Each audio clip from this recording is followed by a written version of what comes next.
Sir, you're charged with especially aggravated kidnapping. You're also charged with aggravated assault, and you're charged with theft of a firearm worth less than $2,500. You're talking about stuff that is not relevant. Hello and welcome to the Court of Public Opinion. I am the Recovery Addict, and boy do I have a case for you today. Why is the dog chewing on this guy? I think they have got the wrong guy there. They got the wrong guy, and the dog was biting him. He roughing him up quite a bit. There's a lawsuit. As the agent for Peyton Ansley, John Milton, you are indicating to me that you're quite familiar with Peyton Ansley, John Milton, and that's basically you. Is that correct? I am the agent authorized to represent Peyton Ansley, John Milton, as written in all capital letters. All right, and you understand for my purposes, though that language doesn't make any sense. So no, I do not. I understand. Okay, well, I'm telling you that, and so I am. Until you disabuse me of the motion or the notion, I am inclined to believe that you are both the agent and the person. So. And it's I'm not a person. I am one of the people. Thank you. Okay, thank you. All right, thank you. Welcome to the Court of Public Opinion. I'm sorry I'm late. I am the Recovery Addict. Let me turn that down just a little bit. Oh my goodness, it is early. Let me tell you how my day started before we do the regular. Well, first let's do one regular thing. Tumwater Troy, congratulations. The internet is all yours, my friend. You are first in chat, and we're going to punish you for doing so. So. Tumwater's, he's good with it. All right, punishment on. Fix the internet, all of it, for everybody. That's all we ask. Thank you very much, Tumwater Troy. Goes on your permanent record as well. Let me tell you how my morning started. Late is my middle name, says the defense rest. Let me tell you how my morning started. We slept the window open last night in the our master bedroom. We call it a master bedroom. It's the bedroom we use. This is a house sold. It doesn't have like a master bedroom. Everything's the same size. Every room's the same size in this house. That's a different rant for a different day. Slept with the window open because it was that warm. It's the first time this year. It's like, hey, that's pretty cool. That's nice and warm. It was last night, and then as the night progressed, it got progressively cooler. And I'm fine. I like sleeping cold, right? But I woke up sort of shivering in the morning, just sort of shivering, right? I'm like, well, it was probably a little bit too chilly. Not enough to actually, reach over and close the window, but it was chilly. And so I'm getting ready. I'm thinking I'm looking forward to a morning shower, and run in there, crank the water on, let it run for a little bit to get ready.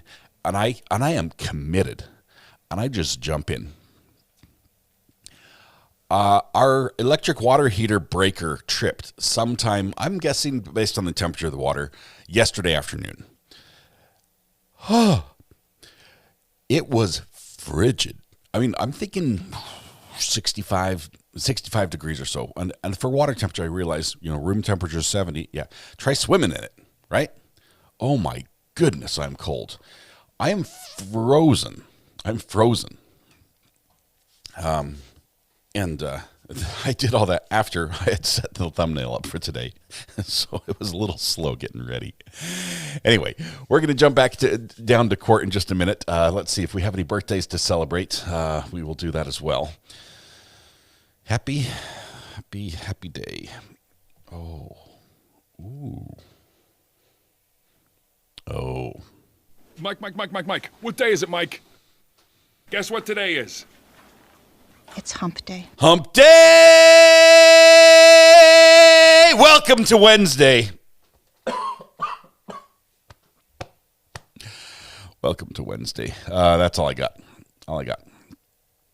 We are halfway through the work week. We made it. What day is it? Says Bertie. Yeah. What day is it? So glad you didn't say you found a critter crawling through your window. I got to split one up, one down for my younger one who wants to be adopted, I guess, apparently by somebody else. Ari was asleep. Oh. My youngest one filled in because the older one who normally does the ranking is asleep right now. Not anymore. It was good for being so early. Angela, thank you very much. It was a good effort. Nothing comes through the window. No, the window has a screen on it. Nothing's coming through. It's one of those old-fashioned screens that's like metal that doubles as like a, prison cell grate. You know the old screens that were like nothing's coming through. It's one of those. All right. Good morning. Let's do birthdays. Oh, as if on command. Josh is here at the ready. We have a couple things. Mel Graham, a couple people. Sorry, Mel Graham, Dana, Hope, and Tony all celebrating their birthdays. Mel Graham, Dana, Hope, and Tony. All right, so let's all sing to them. Everyone, take a deep breath. Is my collar okay? It looks sort of funky. Take a deep breath. Shoulders back. Okay, stand up, take a deep breath, shoulders back, project your voice to the back of the room, blend your voice with the neighbors, warm up with me if you will. La la la la la la la. There it is. All right, here we go. We're going to sing happy birthday to Mel, Dana, Hope, and Tony.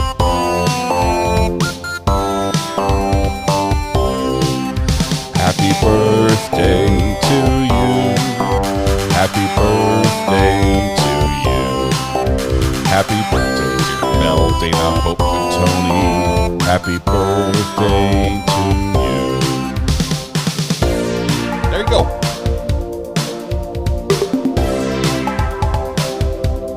Oh, we have to add Carol too. Let's do the second verse for Carol. Anybody else we have to add? And Karina. Happy birthday to you. Happy birthday to you. Happy birthday, dear Carol and Karina. Happy birthday to you. Is there anyone else that needs to be added late? Turning down the wrong volume. The music gets louder and louder. Rita says, we'll just patch that in post. We can do that. Last call. The birthday song is still going. But pretty soon, the last call will be over. There will be no late ads. All right. To everyone who's celebrating their birthday today, happy birthday. This is your special day. There are a million places you could have been, a million people you could have celebrated with, but you've chosen to be here with us. The privilege and pleasure is all ours. Thank you very much. Hopefully we can turn that a little bit to you and make your day a little more special, or begin doing that by giving you free pancakes at Denny's, IHOP Village Inn, Waffle House, McDonald's, Tammy Dunlap's house, Bob Evans, Andy's Bar and Grill, and one other place. If there's another place that does it, can't sing mouthful pancake. Drumsticks at the ready. Tumwater Troy is managing the internet and being drummer of the hour. There we go. So get used to the different time difference with different hour. It's a killer. I don't know. It's a tough one. Okay, that's our cue. Everyone, grab your drumsticks like Troy has. Sit down to your air drum set. Be prepared to hit the big solo for the finish.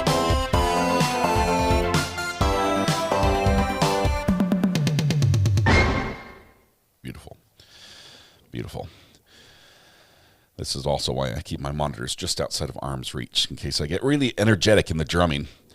Diane says, member for 8 months. My courthouse is 20 months behind. I don't know. I didn't know I was a true crime addict till I found you, Scott and DB. Thank you for the best channel on YouTube. Diane, thank you very much. Yes, your courthouse is way far behind. But we know you're an OG. You're an OG. Thank you very much.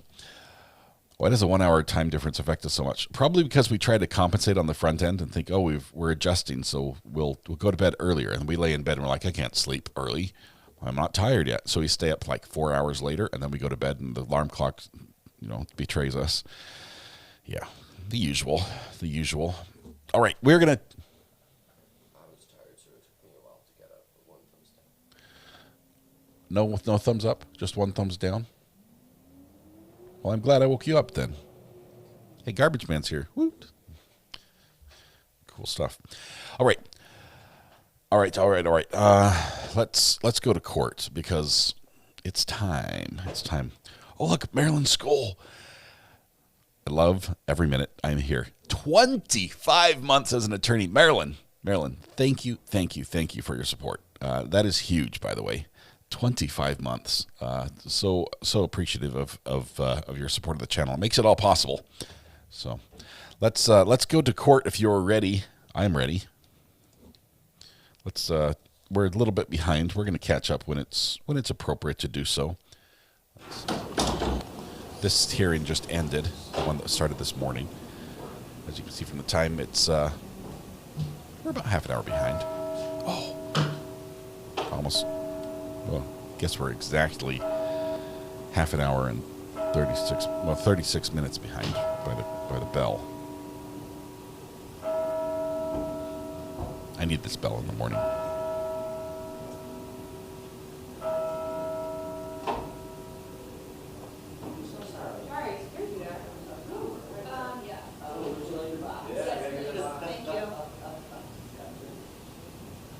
Here come the prosecutors. Let's listen in to see what they talk about in the morning.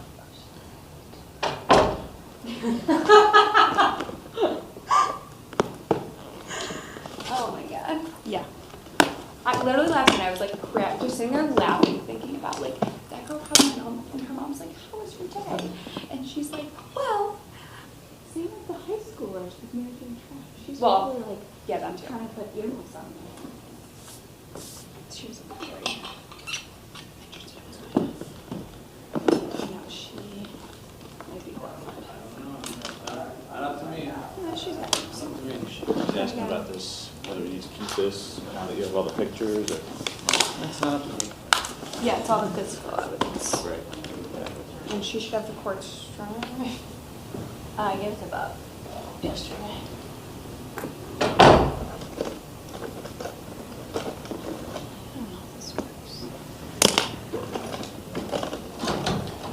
I'm just amazed at they're just pulling everything out of their purse.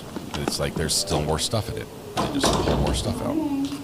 It's like Mary Poppins' bag. So, you know, the judge had me change the answer to he or he because There's both. One of my comments. I didn't cross-reference the witness list. I'm just trying to use the restroom really quick. Okay.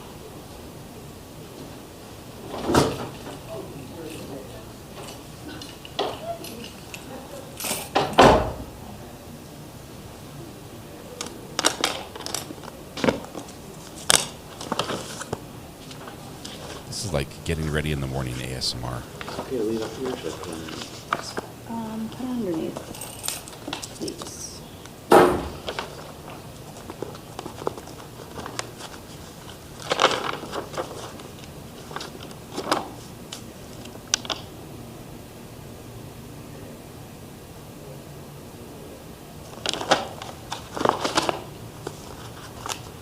If I was a woman, I'm a man, so I carry mine in a Rubbermaid tote. And it's like an 80-gallon Rubbermaid tote with wheels.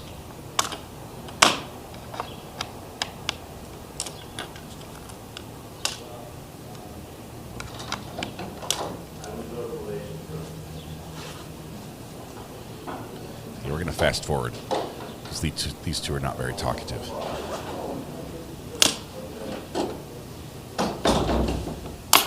Will Mrs. Hibbert be here today? Yes, she should be here. Okay. Question. How Yes. will I submit evidence digitally?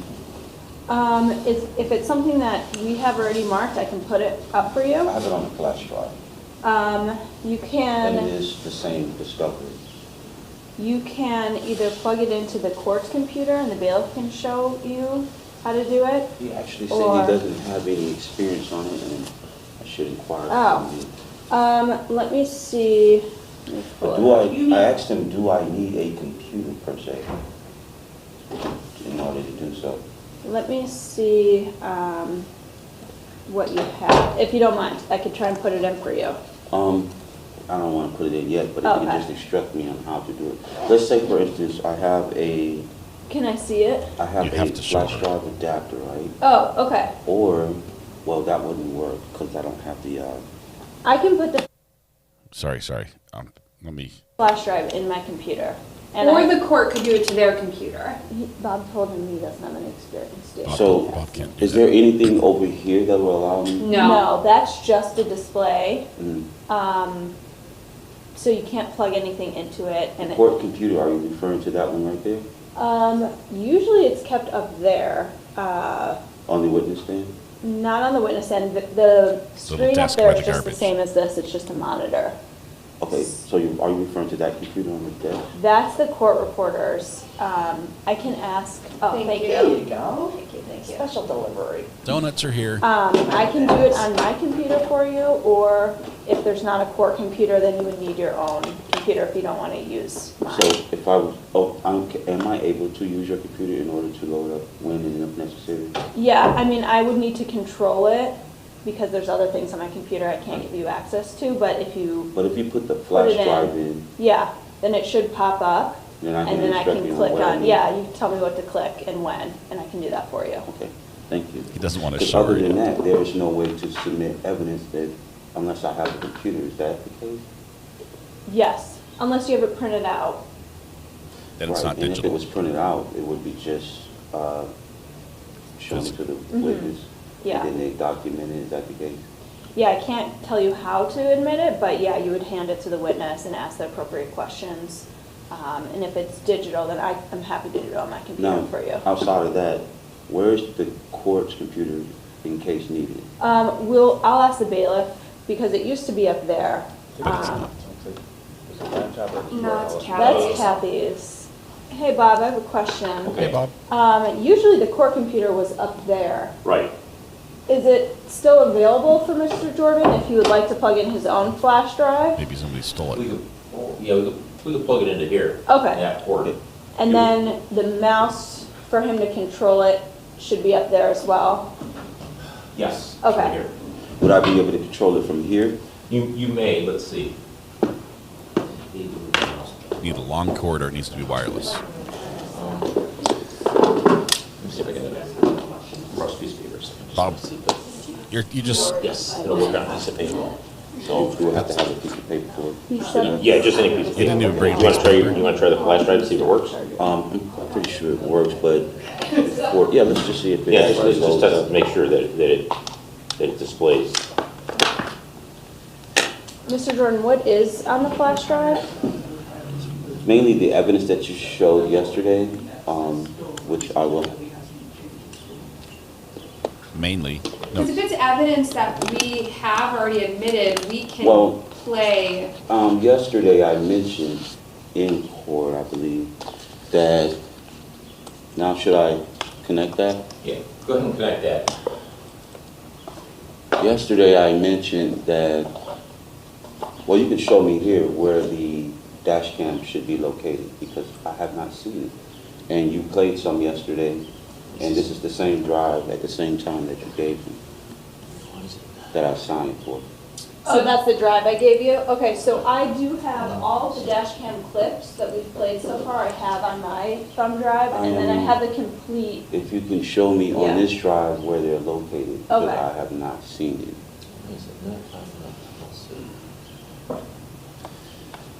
Yes, Zachary, you're exactly right. Let's eject it first before writing it. This court pixelates the jury box.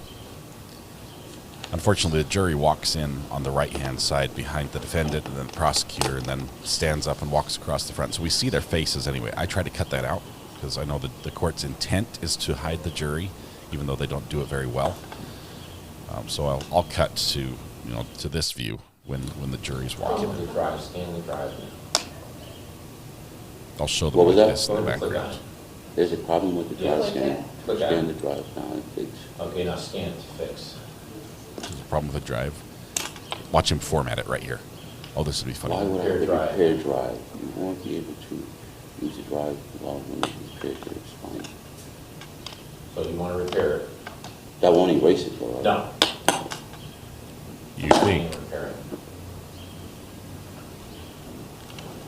the bailiff's giving tech advice. The bailiff is not a techie. Okay, now you can close it. Stanley counsel's here.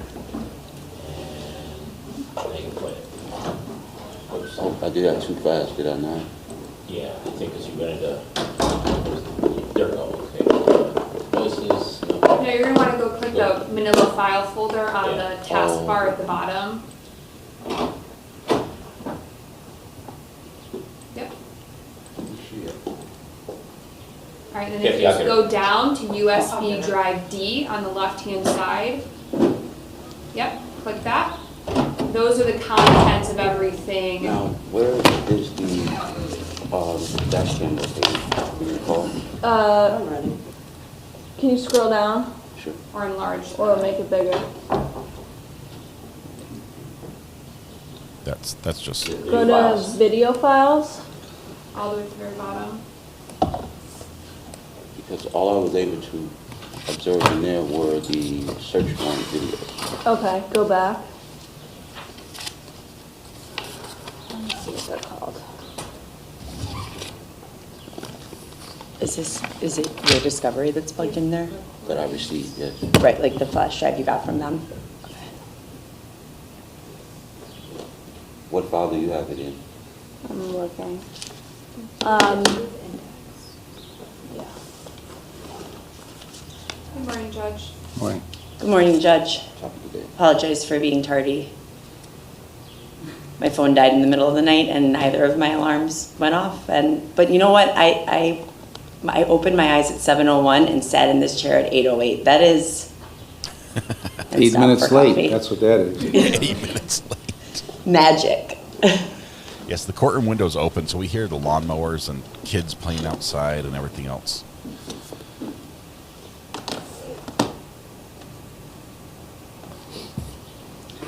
I'm thinking the prosecutor did not give him About your instructions. the video files. Did you guys look at the jury instructions and the verdict forms? Yes. Yes. Who's got what? I mean, the only thing that you're going to want to write out is. Is there any Yeah, so they're going to be working with their witnesses. That clicking, Judge, has to stop.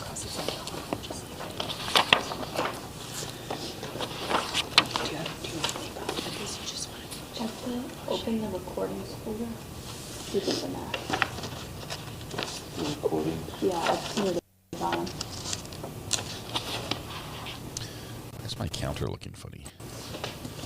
Anything on the jury instructions? Go into police reports.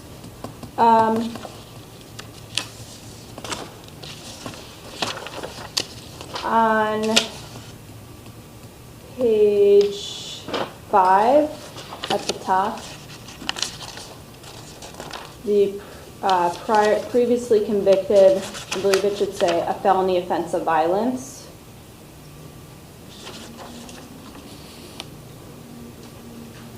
Of felonious assault, a felony offense of violence, or a felony offense of violence? The indictment says a felony offense of violence, comma, to wit, felonious assault Okay. in the Lake County Court of Common Pleas, and then the case number. Can I help you?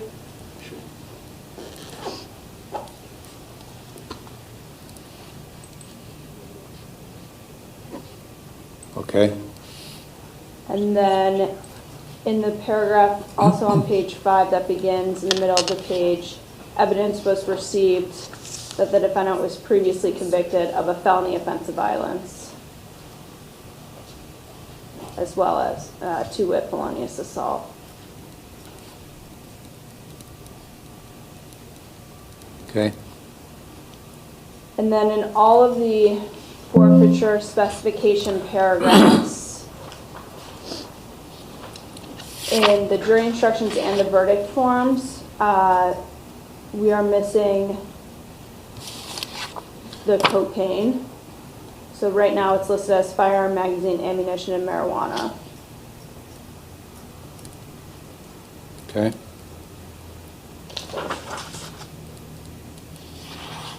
On page 6 at the bottom under count 2,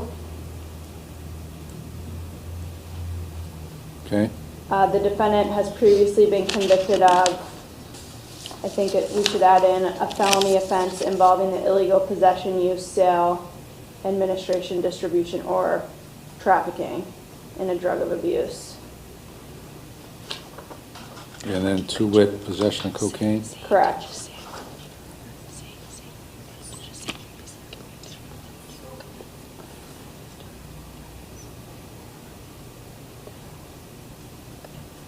Okay.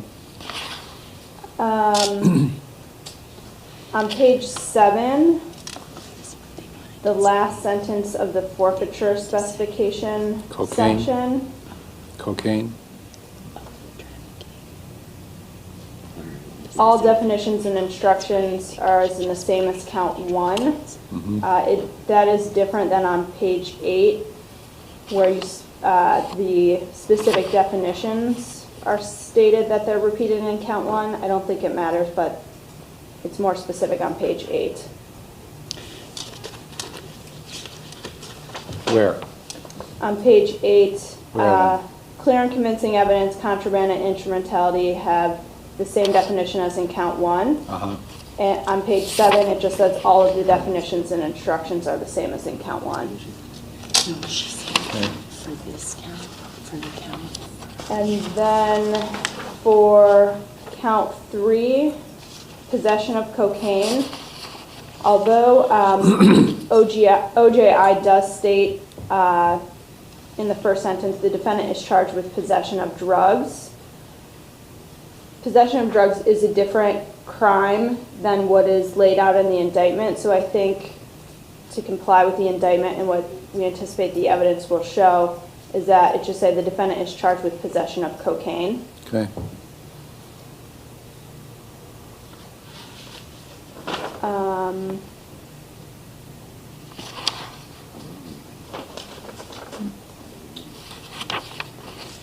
On page 8, in the first paragraph of the forfeiture specification, the number 2, an instrumentality that was used or intended to be used in the commission or facilitation of the offense of, that should say possession of cocaine.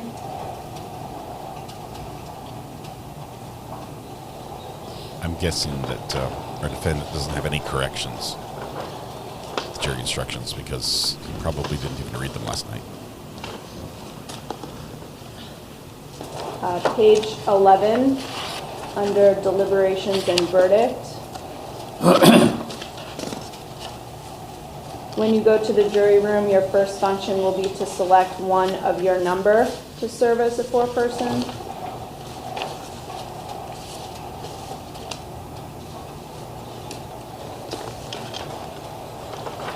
What do you, that's what it says, right? I just thought that was a little confusing. What do you mean? Your first function will be to select one of your number, what's confusing? Oh, one of you to service? Okay. That's just... One of your numbers, okay, I think. I read it. I think that was it. On the jury instructions.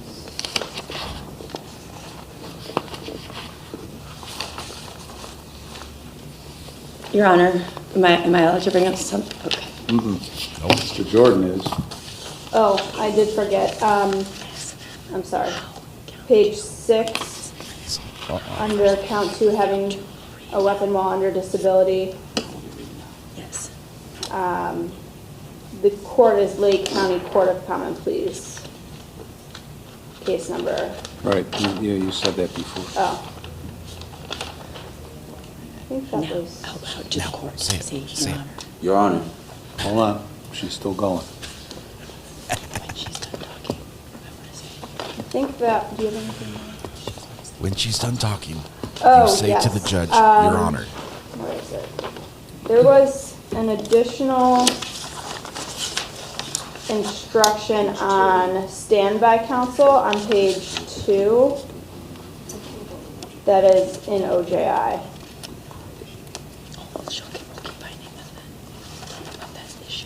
All right, I'll look at that again. Okay.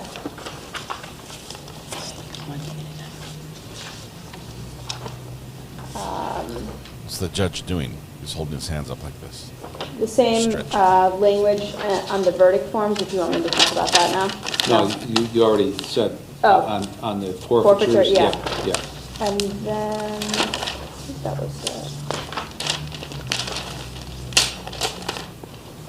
Here, you can have a piece of paper. Other than that, I think... You can borrow my pen and you can take notes because you came unprepared. Yes, Your Honor, can you have the plaintiff to explain how count 2 would read at this time? first paragraph.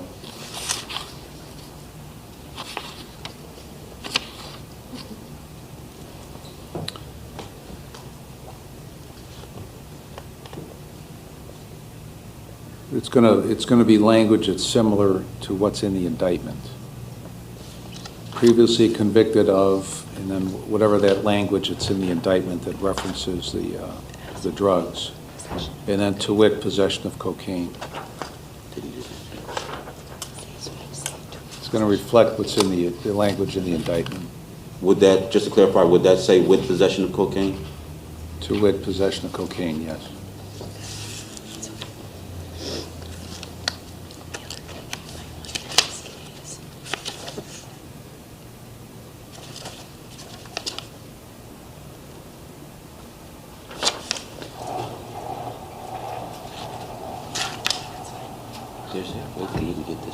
Anything else in the instructions? All right, we'll revise them and get them to you so we can talk about them at noon again. I need a moment to figure out, excuse me, Your Honor, I need a moment to figure out the discovery issue. What's the discovery issue? She was in the process of locating files that were transferred to me that I mentioned yesterday that are not on. So if she could coordinate with, this is the same file, she could coordinate where the dash cam are located on the drive that I received. I tried searching the USB that was provided to the defendant through discovery back on March 6th by manipulating, looking at the drive here in court. I did not find the dash cam file on there. However, I didn't have a chance to go through every single file folder contained on that USB.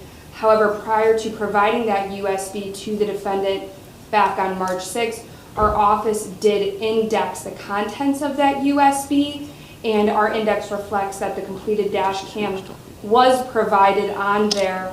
The USB was not locked for read-only after it was provided, so he deleted them. All I can say is when it was indexed, it was on there. If Mr. Jordan had done something to it in the meantime, I don't know. If that is the case, maybe it was just an accident. But I can also say that it was previously provided to defense counsel in this case. She was instructed to also provide discovery to the defendant. Right, so what does he not have that he says he doesn't have right now? If I'm correct in understanding, it's the full dash cams of all of the officers? Actually, it's any dash cam. I have no dash cam. And if you could just coordinate with your files, where would it be located? Because I did search for dash cam since I was advised by my attorney prior that there was dash cam. And I had not manipulated, only viewed the files, and like I then noticed, I received this file on a Thursday, reviewed it over the weekend, and when I realized that it was missing some material, I set forth the same the motions indicating, so. Do you guys have the index? Could you just email? The index is on the docket. On the docket? Yeah. I did not preview the file prior to signing, so I cannot verify that what's on the docket is what was on the drive itself. So we're talking about the, not items 3 through 7, exhibits 3 through 7, we're talking about the full three dash cams? I believe so. Okay, where are they?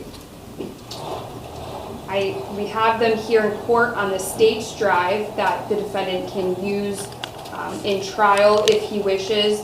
We can separately provide those again on a USB to the defendant at this time. Are you going to use them today? Yes, I would like to. Okay, then why don't you let him use whatever you have? We have no issue with that. And then you can have somebody over there make, get to 3 on a new jump drive or whatever you have to do. Okay? We will do that. All right. Anything else before we start? No, he's just mad that he couldn't find them. Hold on, Bob. Come on back here. Yes, sir. Bob. Bob.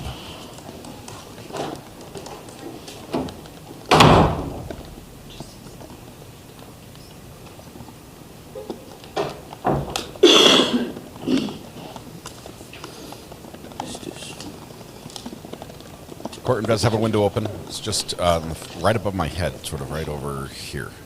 Right there. That window above me is open.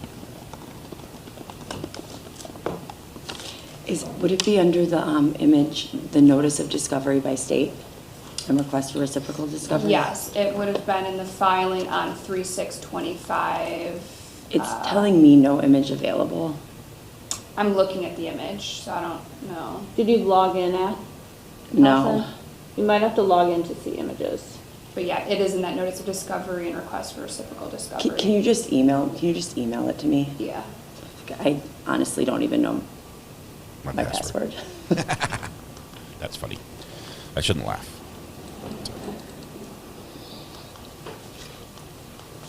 Fix your password.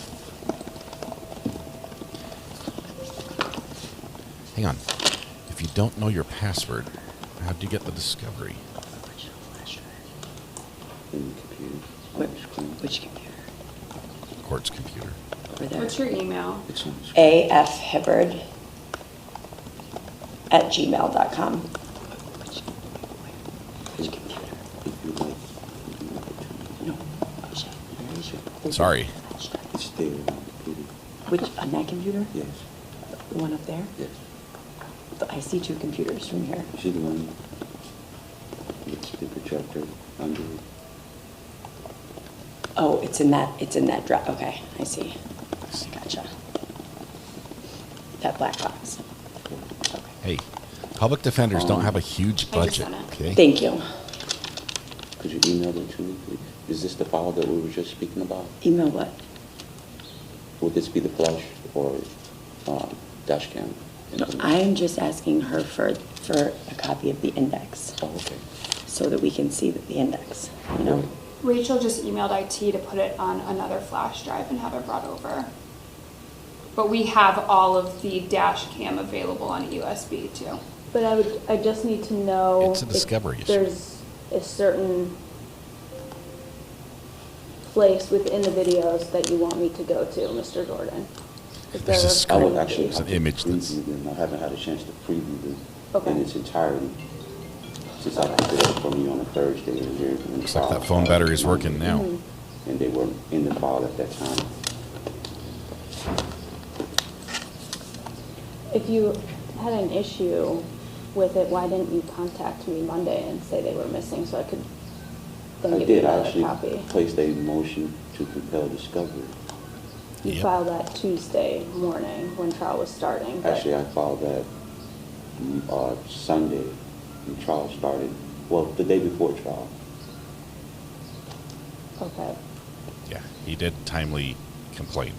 Okay. So That might trial be an started issue. Monday or Tuesday? Tuesday. And I was working that whole day Tuesday or Monday. Doesn't matter. And still trying to discover the discovery. So much files to look through.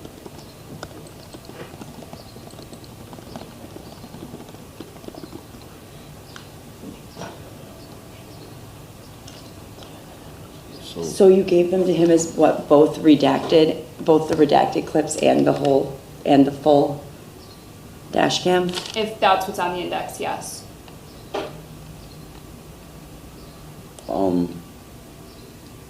Mrs. Woods, Mm-hmm. did I hear you say in your jury instruction presentation that there was no cocaine in your inventory?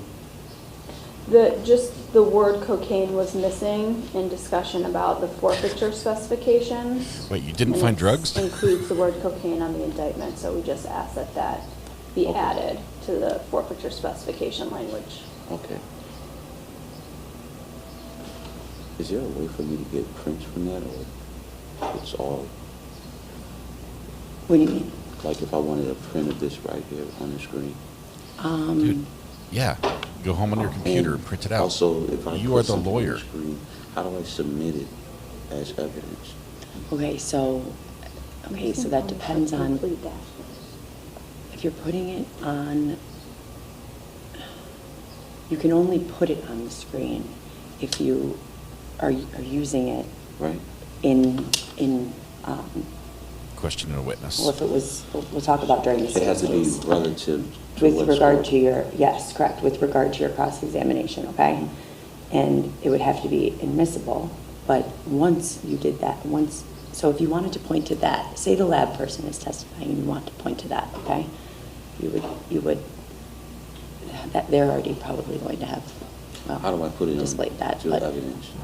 you say, I would like to, well, if you're just showing, for the entire jury to see, How do I submit it as evidence? you would have to move to admit it. Okay, but I mean physically, with mechanically. How So does it if you're like holding this and there's a witness on the. I don't think you need to worry about the mechanical Yes. part. I don't think you can lay the foundation. Right, so how do I, is there something I must do? How do I submit it electronically? Yes. Do you know? Technologically, do I know, or legally, do I know? So Rachel, Technologically, once not this is up really. here, how do I submit something as evidence? I can't understand whether he's asking Mechanically. technologically. Well, Oh, like in the technical? yeah, So you would ask the appropriate questions to the witness, and then from either Gotta lay that foundation. computer or I can put it in mine, we would show it to the witness on all of the screens Yeah, before. can I do All that? right, for the jury. Can you take that off? Can you take that off the board, please? sure.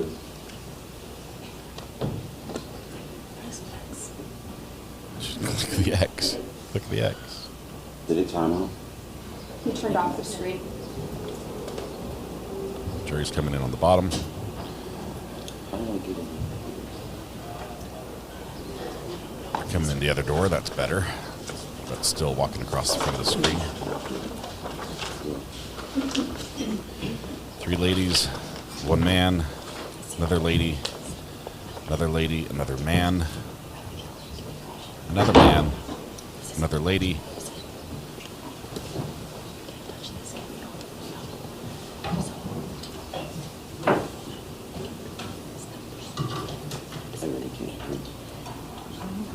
Okay, when you just turn the screen off, now whatever's on the screen is still on the screen. When you turn the screen back on, it's going to be a problem. No, that's for your exhibits. That's what I'm asking. I know, but that is saying that connects it. That's just like this isn't its own. Excuse me, did you say this is for the exhibits? This is before those electronic exhibits that you showed you yesterday on that screen prior to being published. I mean, as far as I'm wanting to exhibit something as evidence, do I use that, or how do I? You're going to have to use this prior to, and you're going to have to request to have it published before the judge will let it go up on the screen. Oh, bailiff's giving legal Because advice. you don't have the ability with your computer to use this, Okay. but they have the ability to show you here. So once it's up here, how do I submit it to the evidence? How is that done? Before you publish it, How do I publish it? I guess that's what you're I'm going to use this computer here Right. with that mouse. But before you publish it, you have to request that the judge allow it to be published. If he says yes, then we'll put it on the board for you. Bob will help you with that. I'll help with that With portion. the technical. So is the publishing part something I do? You request that from the judge. Right, but do I have to do something? She'll guide you on that. The jury's watching Counselor. this. They can't show you the jury You yet. have to check that drive. They Put it need up to and sit you can down. eject it. And Jury's, take down all that material. jury's right here. Okay. Okay? So As soon as they sit down, you we'll can go see full it. screen. So he's going to have to eject it. I'm going to close the file first. Okay.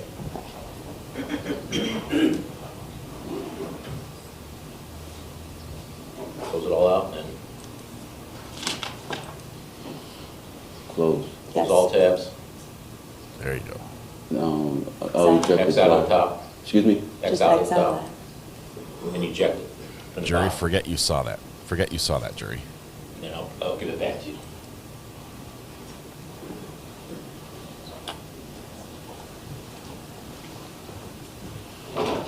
All rise. Seated, please. Good morning. Now we can go full screen. All right, next witness. Thank you, Your Honor. The state calls Kashonda Lewis Gunnell.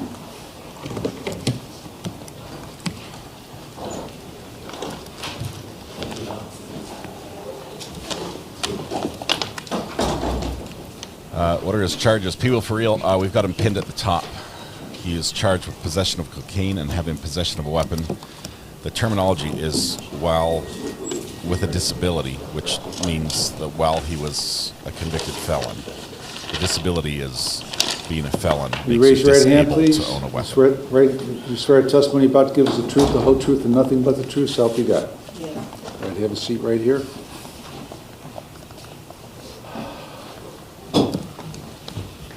All right, you're going to need to stay close to that microphone. Celeste? Thank you, Your Honor. Good morning. Good morning. Can you please state your name and spell it for the record? Keishonda Lewis Gunnell, Keshawanda, last name Lewis-Gunnell.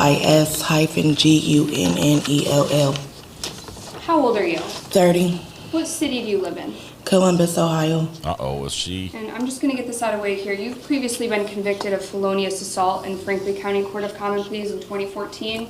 Yes. Is that correct? And also grand theft of a motor vehicle in Franklin County Court of Common Pleas in 2017. Is that correct? Yes. And a misdemeanor theft in Columbus Municipal Court. Is that correct? Yes. I want to direct your attention to June 20th of 2024. Do you recall being in Lake County, state of Ohio on that day? Yes. What brought you to Lake County?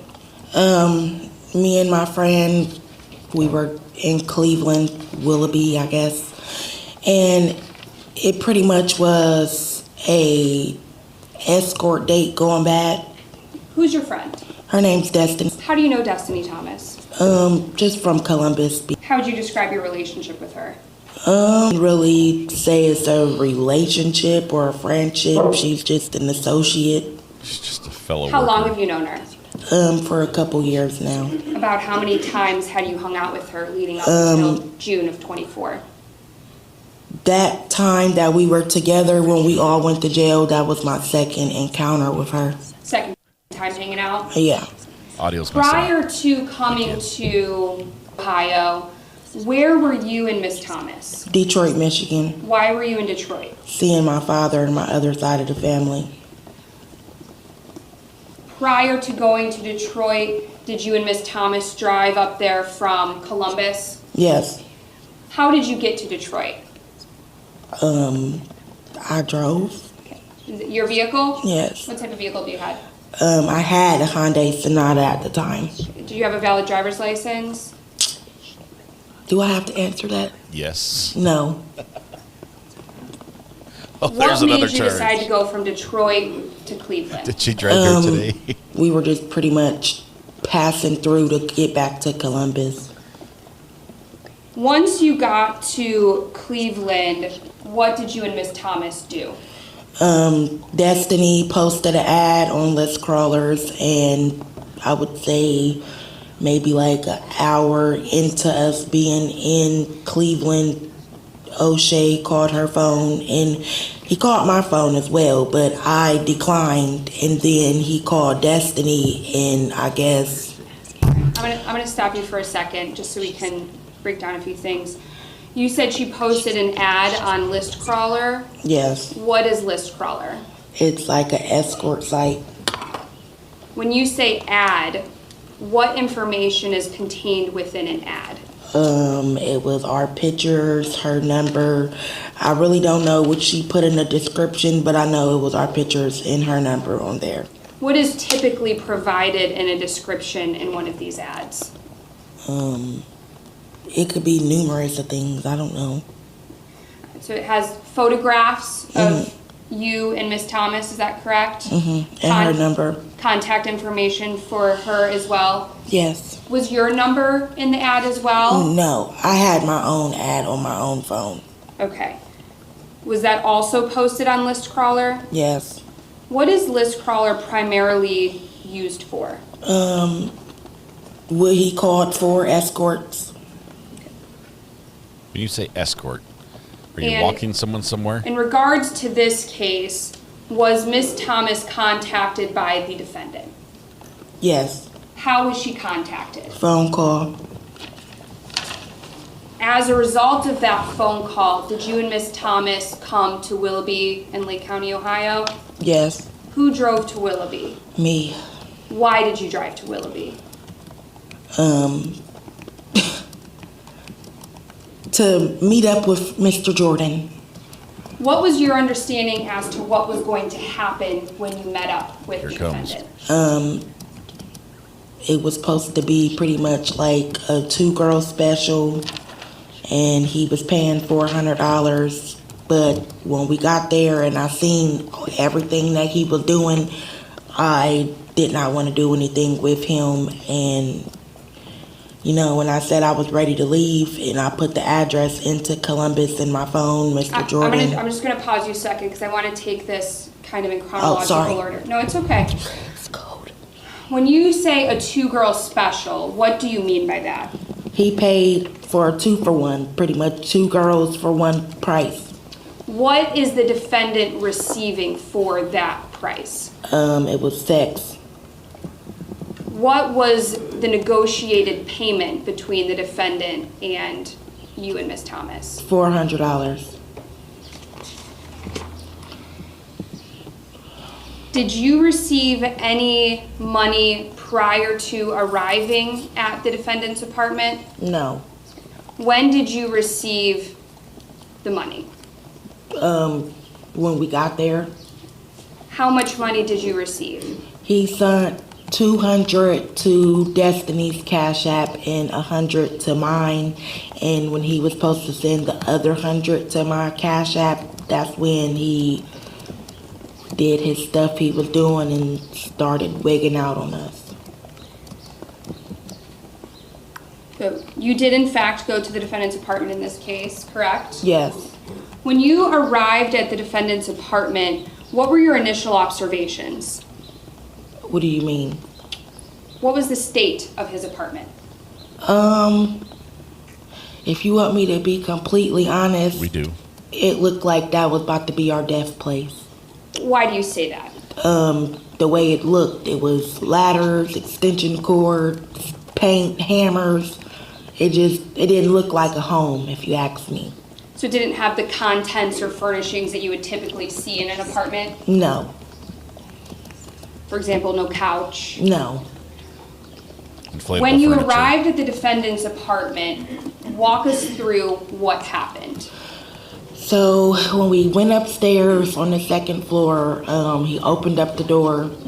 I mean, I'm not going to sit here and bash this man because that's not what I'm here for. He was nice to us until he started smoking his drug of choice. And when we first got there, I'm not gonna lie, excuse my language, he bullshitted majority of the time when it came to the payment. So I was sitting on the edge of the bed and I just kept saying, I'm ready to go home, I'm ready to go home, I'm ready to go home, I'm ready to go home. And once he sent the $100 to my phone, I'm still telling her, like, I'm ready to go home. Like, I don't even want to do anything with this man. Because he was sitting there smoking crack cocaine. And he blew crack smoke in Destiny's face. And once he did that, I was completely ready to go home.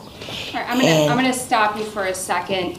You said you initially arrived at his apartment and he was acting fine. Is that right? Mm-hmm. And then you said he started smoking his drug of choice. Yeah. What did you actually observe the defendant doing? Smoking crack. How did you know it was crack? I mean, I didn't been around before. I know what crack looked like. He had the little stem thing and he just kept moving crack from where he had it on a pillow on his kneecap to the stem. When you say stem, are you referring to like a glass pipe? Yeah. And did you see the defendant actually put the pipe to his lips? Yes, and he blew it in my friend's face. Approximately how long were you at the defendant's apartment before he started smoking crack? He started doing that stuff instantly as soon as we hit his bedroom. Up until that point, had any sexual activity occurred between either you, Ms. Thomas, or the defendant? Destiny was giving him oral when everything occurred. Where was Destiny performing fellatio on the defendant? Where in the apartment? In the bedroom. Can you describe the layout of the defendant's bedroom? It looked at like a bunk bed. Like when you first walk in the room, it was like a metal thing, and then it was a blow-up bed up under. If I can remember right, he had a projector and it faced the front of the room, like by the door, and he had the little music and the speaker and all of that and the crack. How did it come to be that Ms. Thomas started performing fellatio on the defendant? I mean, the man was already butt naked when we got there, so it pretty much took her no time once she got her $200. When Ms. Thomas was performing the sexual act, what were you doing? Sitting on the bed, complaining, ready to go. Why were you so ready to go home at this point? Because I felt uncomfortable. This man was smoking crack in my face. You previously testified at one point he blew smoke in Ms. Thomas's face. Yes, he did. Please tell us more about that. She was giving him oral, and it was the last crack smoke he did. And he like, yeah, I'm about to take this 40 hit. And he lit it up, hit it, and he said, in Destiny's face. And once he did that, I was really ready to go. And once I put the address to Columbus, he snatched my phone. He rose up and snatched my phone and said, excuse my language, but he said, y'all bitches trying to rob me. And he just got very angry. Approximately how long was Ms. Thomas performing fellatio on the defendant before he blew the smoke in her face? Why do we I would know say this? maybe 6 to 9 minutes. What was Ms. Thomas's reaction when the defendant did that? She didn't do nothing. She didn't say nothing. She didn't get mad. Nothing. Did that bother you? Yes. Why? Because we don't smoke crack. We don't indulge in that type of stuff. And you just let this man blow crack smoke in your face for any amount of money. Like, that's not okay. It's already bad enough that we were out here selling our body. And you just sold your body to a, I'm sorry to say this, but a crackhead. And you testified the defendant said he was hitting a 40, is that correct? Yes. What is a 40? I guess a 40 piece of crack. Like, he was literally stuffing that glass thing with that dope. He was grabbing from on top of that metal thing. And I watched him put crack on the pillow, crack on his kneecaps, crack on the stem. Approximately how many times did you see the defendant smoke from the pipe? He did it about a good 7-8 times before he got mad. Let's talk about when the defendant got mad. You previously testified that you had put an address into your phone, is that correct? Yes. Okay. What address did you put into your phone? 4200 Stelzer Road, Columbus, Ohio. So is your address to get home? Yes. How did the defendant react to this? I guess once he heard that, he rose up and said, y'all bitches trying to rob me. And he snatched my phone, snatched his phone, threw my phone behind the bed. When I tried to grab it, he like mushed me away from where my phone was, and that's when he grabbed his, thing. What thing? His gun. Where did he grab the firearm from? From behind that bed where he threw my phone. What was the defendant doing with the firearm? He just waved it and was like, y'all bitches trying to rob me, and just kept waving the gun. And I'm like, sir, can I get my phone so I can go home? I'm not from here. And Destiny, I don't know how she ended up getting out his door, because the way the door was, it was like booby trapped or something. And she got out the door, and he ended up closing the door after she left. And I was still in the apartment, and I kept asking him, can I just get my phone so I can leave? And every time I tried to go to the door, he just got angrier and angrier. When you say the door was booby-trapped, what do you mean by that? It had locks, like more than one lock on the door. It's like Fort Is it Knox. difficult to exit or open the door? Yes. What were you doing once Miss Thomas was able to get out of the apartment? I stood at his living room window screaming. What were you screaming? somebody help me get out of here. He won't let me out of here. There's a different story. After that point in time, or what was the defendant doing while you were screaming that? Just walking around his house butt naked. Hi. Did he still have the firearm? Yes. Did he still have the crack? No, once he heard the police come, he was coming out the room, and when I heard the police, he was already at the door, and that's when I started assaulting him. Let's talk about when the police arrived. Do you recall hearing the Willoughby Police Department knocking on the door? Yes. Would the defendant open the door? Yeah, he opened it while they were screaming Willoughby police. What happened once he opened the door? I hit him in his head. The door got opened, and it looked at like 10 officers, but it probably wasn't. It was probably like maybe 3 or 4. But he fought them for dear life for about, I would say, 3-4 minutes.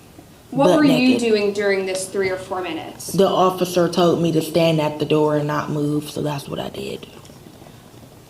You previously testified that you hit the defendant as well? Yes. Why did you hit him?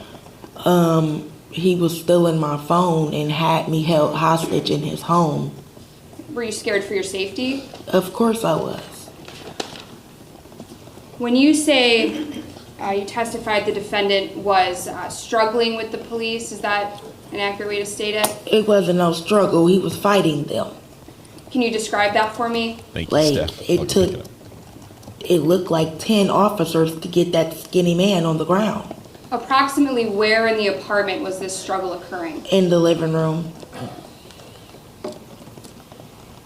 The cell phone you had on you that day, do you recall what type of cell phone it was? An iPhone XR. Do you recall what it looked like? It had a glitter case, a clear glitter case, and it had like blue, purple, pink glitter.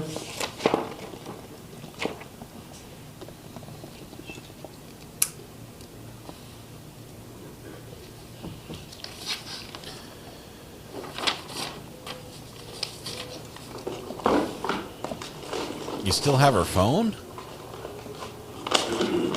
One moment, Your Honor. Could y'all close this window? It's cold. What's that? Could y'all close this window, please? Hey, Bob, can you shut these windows?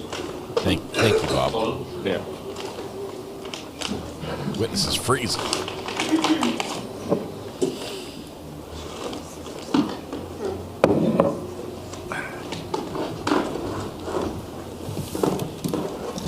Thank you. It's freezing.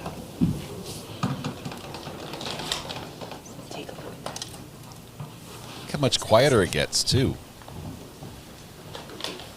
Let's send a thank you card to this witness. Yeah. I'm going to hand you some gloves if you wouldn't mind putting them on prior to handling the evidence, as well as scissors. And I'm handing you what's been previously marked as State's Exhibit 17. Can you please open that envelope and tell us if you recognize the contents inside? She's like, it's my phone. I've been looking for this.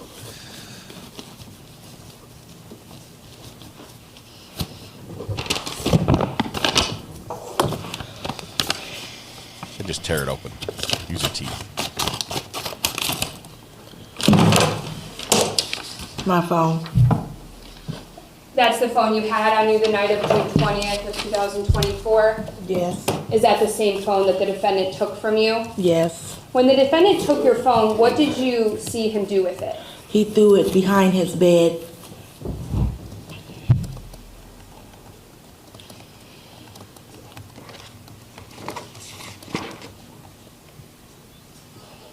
Your Honor, may I publish State's Exhibit 10C at this time? Yeah, it's been admitted. Thank you, Your Honor.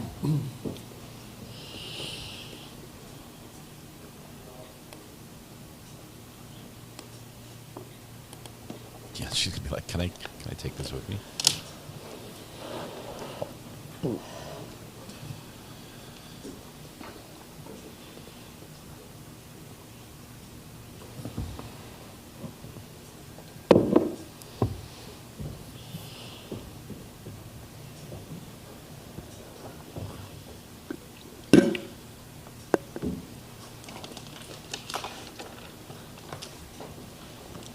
while this is getting, oh, here.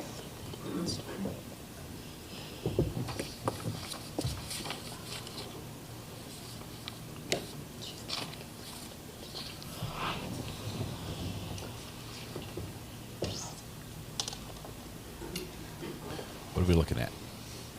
Up here on the screen, I'm going to display what's been previously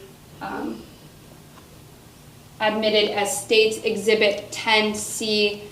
Is what's depicted in this photograph look familiar? Thank you, Yes, Stephanie. that's Mr. Jordan's apartment. Is this similar to how it looked on the early morning hours of June 20th of 2024? I mean, it's cleaned up very well, but yeah. It looks a little different. Yeah, it's just cleaner. Is the bed and bed frame in approximately the same location? Yes. When you said the defendant threw the phone behind his bed, can you describe where in the photograph that would have been? It's an air mattress. Where at the top where the bed is touching the wall, my phone was right there. Directly underneath what appears to be a stereo player? Yes. Up on the shelf? Did you see what the defendant did with the firearm prior to police arrival? No.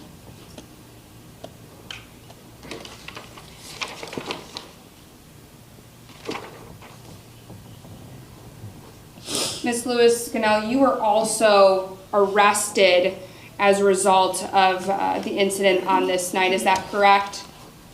Yes. And you subsequently pled and were convicted of assault and engaging in prostitution in Willoughby Municipal Court, is that right? Yes. Didn't include that in the intro. And did you receive any deal or benefit from the state of Ohio in exchange for your testimony here today? No. Do you see Mr. O'Shea Jordan here in court? Yeah. Can you please point to where he is seated and identify what he is wearing? The brown sweater, glasses, bald head. Your Honor, may the record reflect the witness has identified the defendant? Yes. Prior to this night, had you ever met the defendant before? No. No further questions. All right, cross-examination. So this is the air mattress picture. Sorry, it's easiest to show it like this. Mrs. Gunwell, is it? Gunnell. Gunnell. Sorry and thank you. I'm sorry. You stated that... Sorry, I just called 911 from court. The home of the defendant, that it looked like a death trap. It May did. I ask you, at that point when you felt like it looked like a death trap, well, first can you describe what that looked like to you? You had paint, extension cord, ladders, hammers. It didn't look like a home. So did it look like a work zone or a death trap? It looked like a trap house, if you ask me. Okay, so it felt like a death trap to you is what I'm understanding. Yeah. I want to know, when you felt a death trap, why didn't you immediately turn I around? wasn't leaving my friend in your house. Okay. Before I ask any more questions, I would like for you to tell the court, true or false, if you were threatened to come here and testify today. No. Okay. So, you mentioned that your friend and I were in the bedroom. Can you just elaborate on what that experience was from your perspective? Please don't. My friend was giving you oral in your house, and you were smoking crack, and you stole my phone. Where was your friend located during this time? In between your legs, you know where she was at. Where were you located? Sitting on your bed, And where was I located? laying down, up under your little homemade shed or whatever you want to call it. So you're saying where all three were laying in the bed? We weren't laying in nothing. You were laying in your bed. She was in between your legs, and I sat at the edge of your bed the whole time I You was never there. laid down in the bed? Me? Yeah, had you ever? No. Okay. Do you recall a moment when money was unauthorized and cashed out via the defendant's phone onto either Destiny's phone and either your phone onto a third or fourth party? You sent somebody in your phone $300 and said thanks for putting me in the hospital, and you said that we were trying to rob you. No one ever touched your phone. How do you know that was sent? You showed us. You And said what was there. the name of that? I don't remember. Okay. You showed us your phone before you snatched my phone, sir. You know this. Thank you. Can you recall? Thank you. At what point that the chaos disturbance began? We was there probably 45 minutes, if that. I don't remember. That was last year, but yeah, we was probably there. I would say we was there from the time we walked in the door to the time we left, maybe an hour, hour and a half, if that. Would you be able to remember if it was close around the time when the defendant discovered money missing from his phone that you guys started to exit? I didn't exit your home until the police told me to leave. So. Oh, okay, so then would you say it was around that time when the defendant discovered money missing from his phone that Destiny exited? I don't remember. I just know after you snatched my phone, we was out of your house. Maybe, I would say 15 minutes, if that, after that. Let me ask you, do you remember a point in time when you and your companion, Destiny Thomas, began to exit in unison together? What does that mean? Meaning you both got up at the same time and began to leave the apartment? We never left your apartment at the same time. Do you remember a time similar to that where you both got up at the same time and began to leave? We never left your home at the same time. Destiny left your house first, and you closed the door and kept me in your home. Let's keep it in perspective. We're still in the bedroom. Do you remember a time when you both got out of the bed and began to leave the apartment or the bedroom in unison? We all stood at your door and argued after you took my phone. What happened during that argument? Hold on. You can't let her finish the answer before you ask another question. Thank you, Amanda. All three of us stood at your door and argued, and I begged and pleaded for my phone for about a good 3 minutes before Destiny got out of your home. Okay. During that argument, do you recall anyone pulling out a knife? If it was a knife? Yeah. Nobody had a knife. You had a gun. Do you recall anyone trying to stab the defendant in that entrance of the doorway, the bedroom? Who tried to stab you? I'm asking, do you recall? No. Okay. Let the record reflect that Destiny did have a knife in her pocket when she was arrested. You cannot That make don't have statements. nothing to do with Hold it. on. I'm talking. Sorry. You cannot make statements. You can ask questions. The jury's instructed to disregard his last statement. Ask a question. Okay. Did Destiny have a knife on her person that night? I don't know. They had us all separated. The police did. You as well. You were the first one in the cop car. Okay. I know my friend had drugs on her. I don't know about a weapon, though. Did you yourself have drugs on you? No, I did not. Did I go to jail for drugs? Hold on. Listen, you can't ask him questions either. Sorry. Okay? Now, as your friend has left the apartment, where are you and I at that time when she... In your living room. I stood by your window screaming, and you ran around your house butt naked. While you were standing by the window screaming? Yes. Did you have an opportunity to notice any police outside the building? No, I just heard them when they were at the door. So, let me re-ask it. When you were standing at the window, running around the apartment screaming, back and forth from the window screaming, did you notice any police outside the building? I heard them, but I did not physically see them until your door came open. Okay. So now, when your friend, prior to the police arriving, your friend has already exited and made a phone call to police. Right. She made the phone call to the police inside of your house. I'm just laying the foundation. You're still in the apartment, running from the window in proximity of the front door. Do you recall hearing your friend make a phone call to the 911 operator? I told her to call the police. Okay. So, while she's making the phone call, Katie, do thank you so much. recall her opening the door at one point while she's on the phone with the operator? Yes. And where you and I located, you and the defendant are located at that time? She was at your door and I was like by your kitchen and your bedroom area and you were in your room.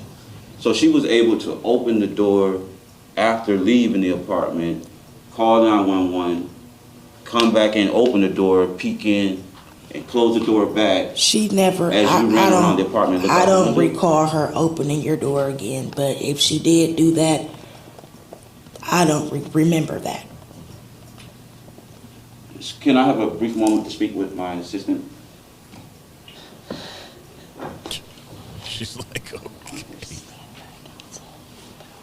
I'm standby counsel. She says, I'm standby counsel. Don't call me assistant. I have no part in this. She says.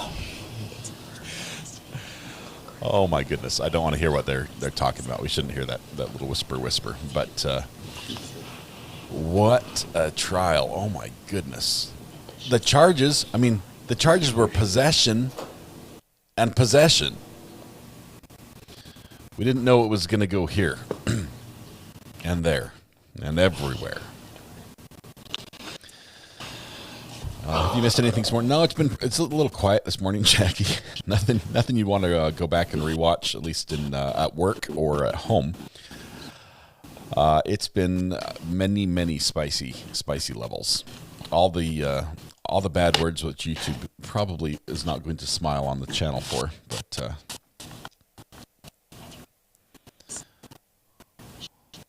oh, now the audio's messing up. This courtroom has terrible audio.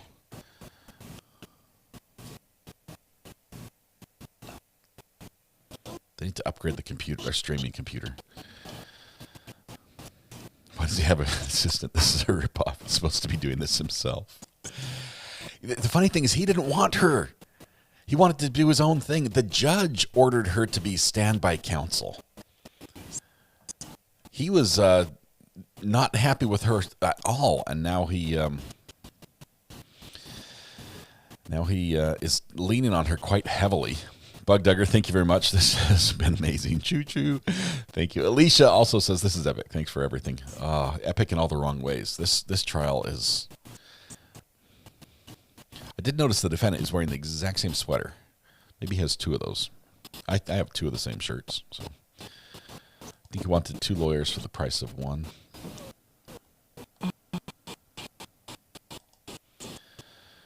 Thanks for the Bible study this morning. Yeah, we got all the Bible words.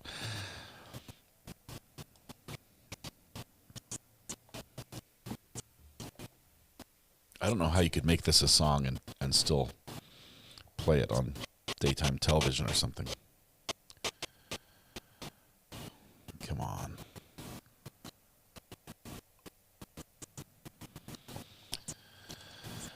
You guys, Minecraft Court is, the audio is so messed up. It's now clipping and the audio and the video are out of sync. DSN, thank you very much for adding to the choo-choo. Appreciate it. That might be all we get this morning because of this audio situation. Unless Josh can pull some strings and it's a long discussion. Selena K says, choo-choo for my pain reliever this morning. Glad we can take your mind off the pain. Selena, hopefully that gets fixed here soon. Virginia Little says, wow, best laugh I've had all day, and YouTube hates me. Still great. Thank you very much. Let's see, we also had Tisha S. says, have you liked this stream yet? Thank you, Tisha, for the 15 months.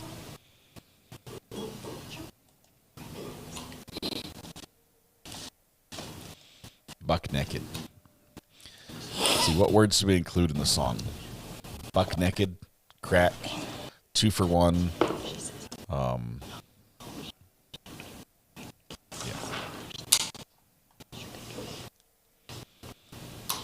Best way to wake up is with laughter, right? Man, it is early too.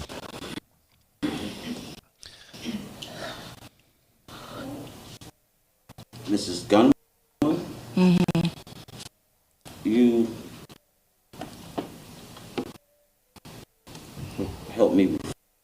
refresh my memory. That's not what she's here to do. No, I'm talking to myself. I'm sorry. Okay, make sure when you're talking, you're addressing the witness. Don't talk out loud when you're not asking a question, okay? You stated that, or did you state that your friend left the apartment, was able to make her phone call to 911 as you and the defendant were still in the apartment? Is that correct? Phone call to Cleveland police, Willoughby police, all of this shit is the same to me. She did that inside your house, standing in your doorway of your bedroom. Thank you, Frosty. She was on the phone with the police after she ran out of your house and you shut that door and kept me in your home. So is it your testimony that she made the 911 call inside of the apartment? She did. Hold on. She has stated that about 3 times now, that's what she did. Okay, so let's move on to another question. Can I play some audio to refresh your memory? Do whatever you need to do, sir. No. Okay, we're not in a free-for-all here, okay? You have to do it correctly. You cannot play a phone call to refresh her memory, okay? Well, can be welcome if I play some audio to refresh your memory, is that the appropriate way? I'm not, listen, you got to do what you got to do. Rules, you got to do what you got to do. If I played her making her phone call, would that refresh your memory? That's the right question. She has indicated with some... From my... Hold on. Jeez, oh man. Sorry. She's definitively indicated that the other party made a phone call within your apartment and then left and continued on the phone call. So there's nothing to refresh her memory about. I have something that indicates that's not. So listen to me, okay? You move on to another question. I'm not permitting you to do that. That's not permitted by the rules, okay? So let me ask you, do you recall once at the prior to going to the police station, is there any reason your friend would say during her phone call that she would mention that you stated you're going to go to jail? No, because what would I be going to jail for? Okay. Would there be any reason for you to eat the statement onto police officer that you were being sex trafficked by an individual by the name of David? Nothing to do with you, sir, and I'm not answering no question like that in this courtroom. That has nothing to do with Willoughby police or O'Shea Jordan, so no answering that. Next question. So would there be... Next question. See, that's usually what I say when it's time, okay? So stick to relevant questions regarding the state versus O'Shea Jordan. That's exactly what I'm trying to do. Well, let's do that then. So you stated that you did not notice officers as you ran around the apartment and your friend was outside the door on the phone as they approached, and she took a moment to speak with them prior to her. You stated that you did not notice, is that correct? She did state that 3 times now. Okay, so let's don't ask the same question again, please. Let me just ask you, is it plausible that while at that doorway of the bedroom, in the middle of a dispute when a knife was pulled, that your phone was dropped? Objection, speculation. It wasn't dropped. You threw my phone behind your bed. And still to this day, I don't even know what today's date is, March 11th, 2025, you still stand and lie and say you never had my phone and it's sitting in my face. So once the police enter the apartment, where is your proximity at that time when they're handcuffing me? When they fought you down to the ground, you mean? When they're handcuffing me, because... I was standing by the door. That officer right there told me, do not move. That's the particular officer? Yes. What door were you standing by? Your front door. Okay. How long were you Sarah, on the scene before going to the police department? We were all on scene, so I would say we were out there, maybe 2 hours. They were just getting all the information together, but you were the first one to go in the cop car. Correct. So then you were still on the scene while the officers were there, right? Yes. No further questions, Your Honor. Any redirect? Yes, Your Honor. Ms. Lewis-Gunwell, you never ma'am. called 911 here, did you? No, I did not. I did not have a phone to call the police. Would you be surprised to learn that multiple 911 calls were placed in this case? I only recall the one that Stephanie Thomas made. I don't know if anybody else called. Did you or Ms. Thomas ever touch the defendant's phone? Never.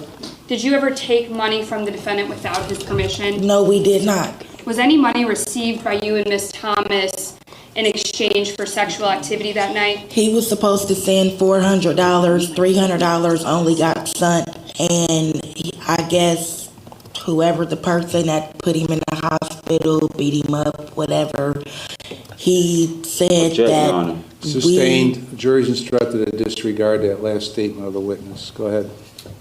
What did the defendant say when he showed you this money transaction on his phone? What were the words of the defendant? He said, y'all bitches trying to rob me. Did you try and rob him? No, we didn't. What are we taking? His crack? No further questions. Any recross? Object, Your Honor. Overruled. Any recross? I'm sorry, but this Hold on, is wait. Okay, go ahead. Mrs. Gunwell, you were the individual taking money from my phone, were you not? Are you kidding me? Can you answer his question, please? Where did I take money from your phone? No. You got to answer his question. No, I wasn't. No further questions, Your Honor. All right, you may step down. Thank you. Go ahead, you can go.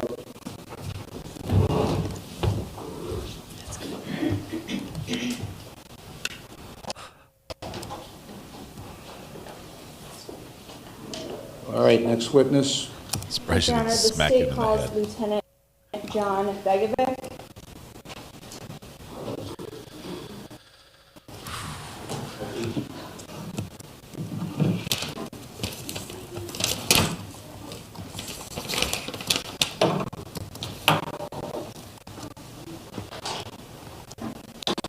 Can you raise your right hand, please? You grab swear the testimony phone. about gives the truth, the whole truth, and nothing but the truth. So help you God. I do. All right.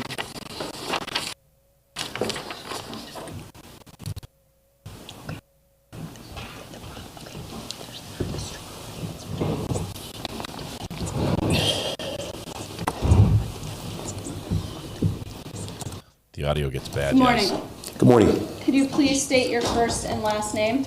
Detective Lieutenant John Begovic, B-E-G-O-V-I-C, Where are you currently employed? City of Willoughby Police Department. What is your current job title? I'm in charge of the Willoughby Detective Bureau How long have you been in charge of the Detective Bureau? for the last 5 years. And what are your job duties in charge of the Detective Bureau?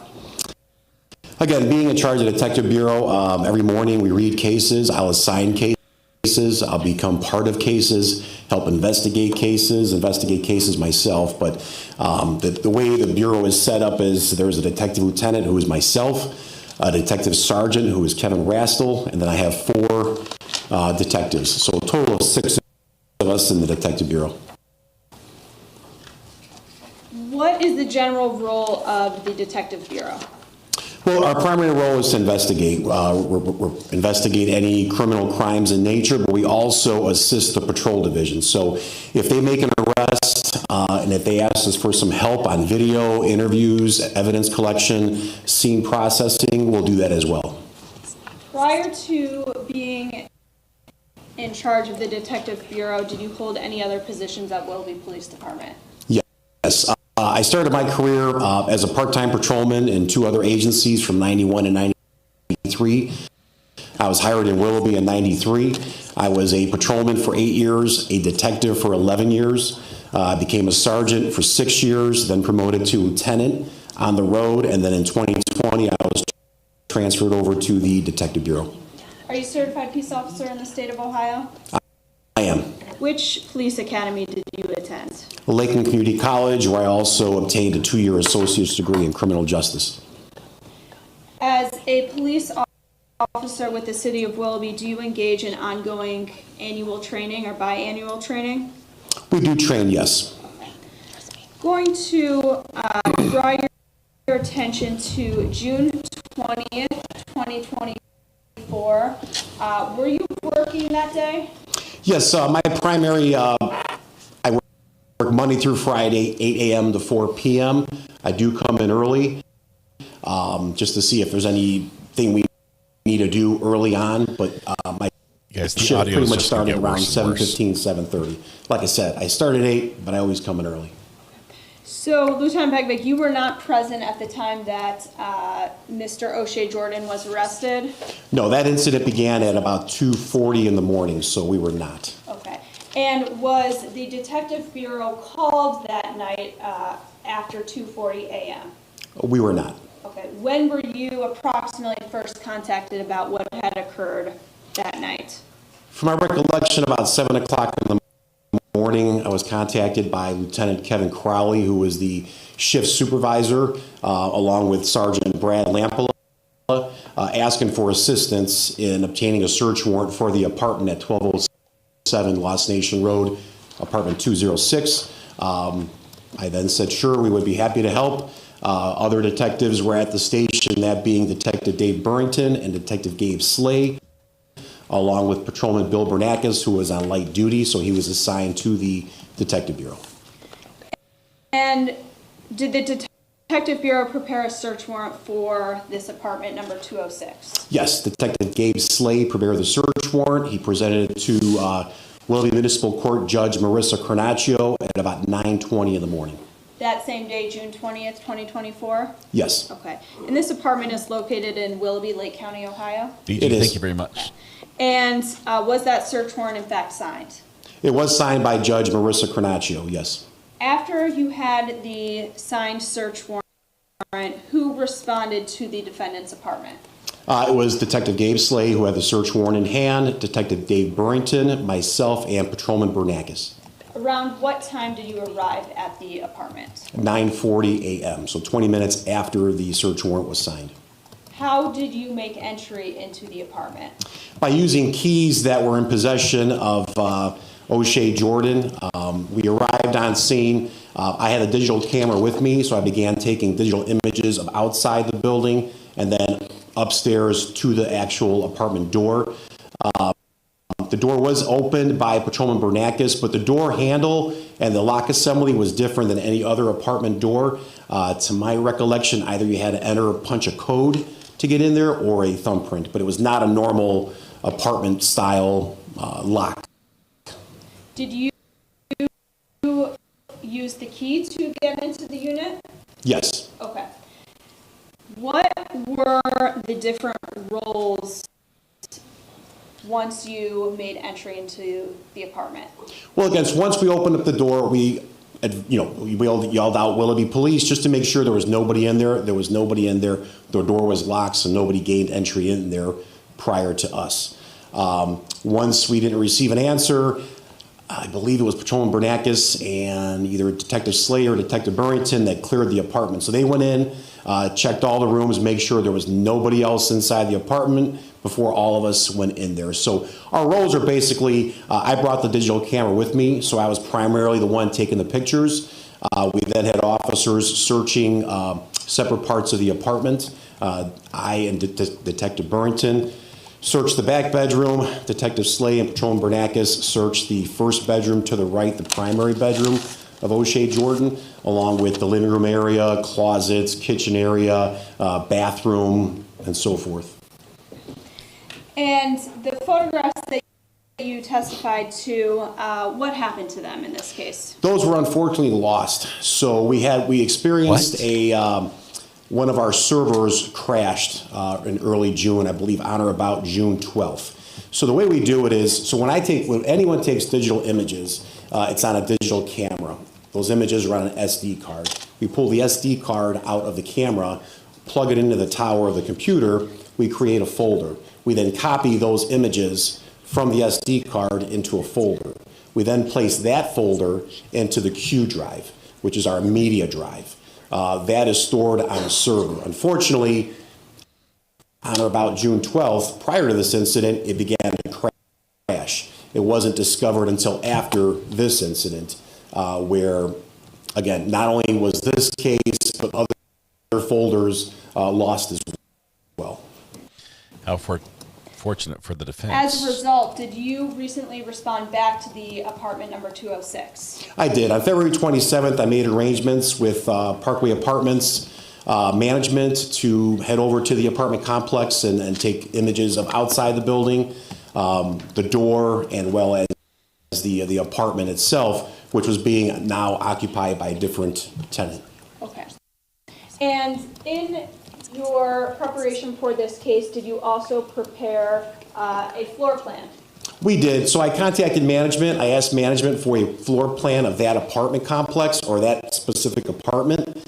They sent me a floor plan, but unfortunately, it was consistent, but the primary bedroom of O'Shea Jordan, the closet was on the other side of the wall. So I went ahead and completed a diagram showing the actual layout of that apartment. There were change in configuration of the closet door once you enter, and there was no linen closet in the hallway, so I took that out. So modified it to where it exactly what it looked like, that apartment looks like today, okay. And back on June 20th. Okay, and you were inside the apartment on June 20th and recently February 27th?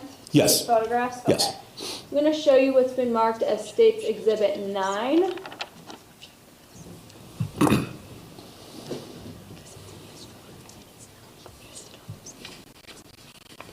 Objection, Your Honor. Overruled.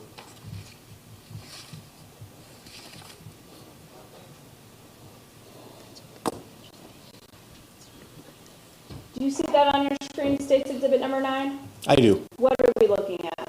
That is the diagram that I created, the layout of 1207-206. Is that a fair and accurate depiction of the layouts based on your experience of responding to this apartment on 2 different occasions? Yes. Your Honor, I move to admit State's Exhibit 9 and publish it to the jury. Is there an objection to Exhibit 9? The audio is about to become so bad that we can't follow this any longer. May I publish, Your Honor? Yes.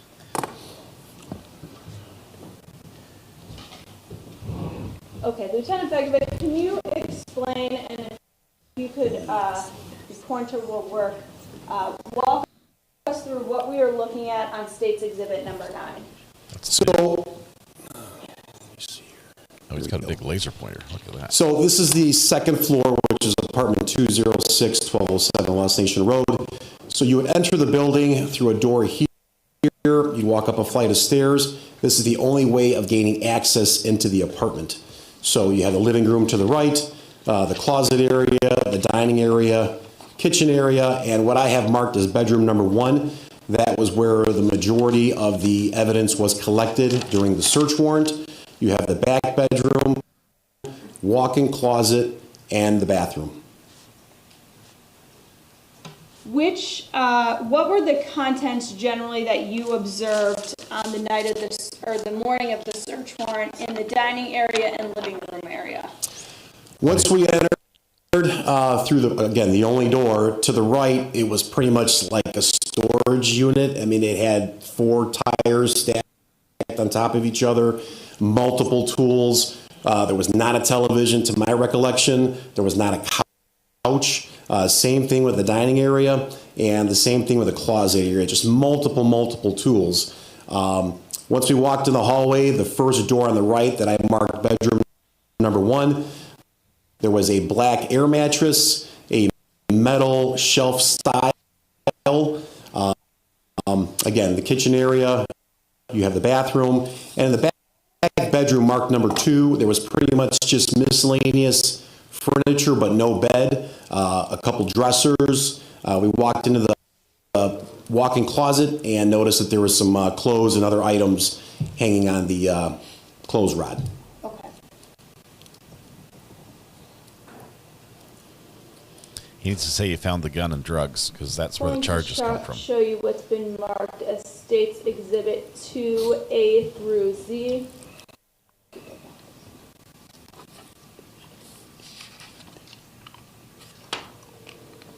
Okay, and I'm going to have you click through these photographs and take a look at all of States Exhibits 2A through Z. I'll show you my editor where I've zoomed in on this so you can see some of the pictures. Just one second. Once they come up.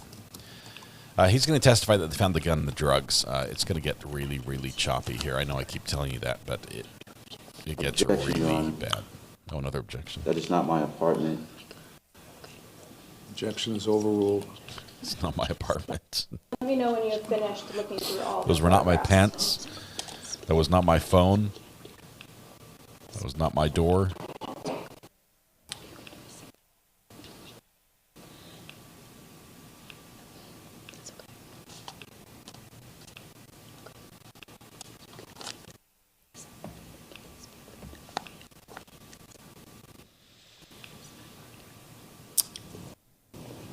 These are the images that I took on February 27th of this year. Okay, and on February 27th, you said there's a different tenant living in that unit? Yes, Okay. Did you meet the tenant when you took these photographs? I did not. I was let inside by management. And are the photographs in States Exhibit 2A through Z a fair and accurate depiction of the layout of the unit as you responded on June 20th, 2024? Yes. What is different about States Exhibit 2 versus June 20th when you responded to the search warrant? Again, you have somebody else living there. They have a living room, they have a dining room, they have a back bedroom. Again, bedroom number 2, which is considered like the master bedroom. That's got furniture in it, so completely different same layout, but completely different setup of furniture and so forth. A good attorney could so object all to the get this contents kept out, I think. Are different. Yes. Okay. So why is it? It's not relevant then. Yeah, I move to admit States Exhibit 2A through Z. Object. They will be admitted over the defense objection. Okay. Lieutenant Begovic, could you back up to States Exhibit 2A? An attorney could have made a better objection than him, and 2A. You could say objection relevance or objection something else, but yeah. Is this a live trial? Yes, we're like 20 minutes behind.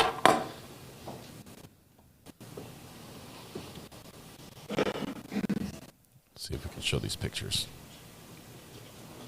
One moment, Your Honor. It's not working for you.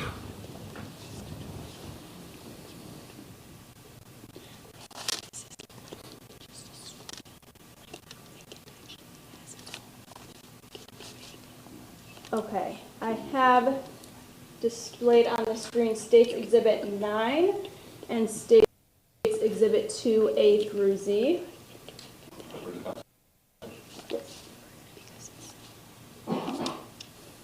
We're trying to see them. The screen just goes black. There we go. Okay, looking at States Exhibit 2A, can you tell us what we're looking at in this It's the exhibit? layout. Well, 2A, again, is the first picture that I took. This is the primary entry into 1207. There is a back entry, but this is the primary entry of getting into 1207 Lost Nation Road. Is Exhibit 2A how the building looked from the exterior on June 20th, 2024? It is. Okay, and I'll have you move to Exhibit 2B, using the arrow. What is this a picture of? Again, what we like to do is just a close-up shot of the marker showing 1207, and below it are the subsequent apartment numbers on that side. So each building has 2 forms of entry. You have one on the left side, one on the right side. 206 was, if you're facing the building, the entry on the right side. Okay, States Exhibit 2C. What is this? Once I walked up the flight of stairs here, again, it's apartment number 206 with a different lock now. And again, just a shot of the door. Okay, so on on June 20th, 2024, Mr. Jordan had a different lock on his apartment door. He did. Okay. State's Exhibit 2D. What is this? Again, just a close-up of the door itself, the door knocker showing apartment 206. Okay, 2E. Again, another close-up shot of the door knocker with 206. And what is 2F?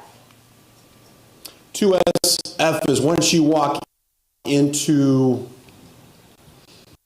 the front door, this will be considered the living room off to the right. Okay. And again, all the contents were different on June 20th. Yes. Okay. The next exhibit, 2G. What is this? Again, just another image of the living room area. Okay. Next exhibit, 2H.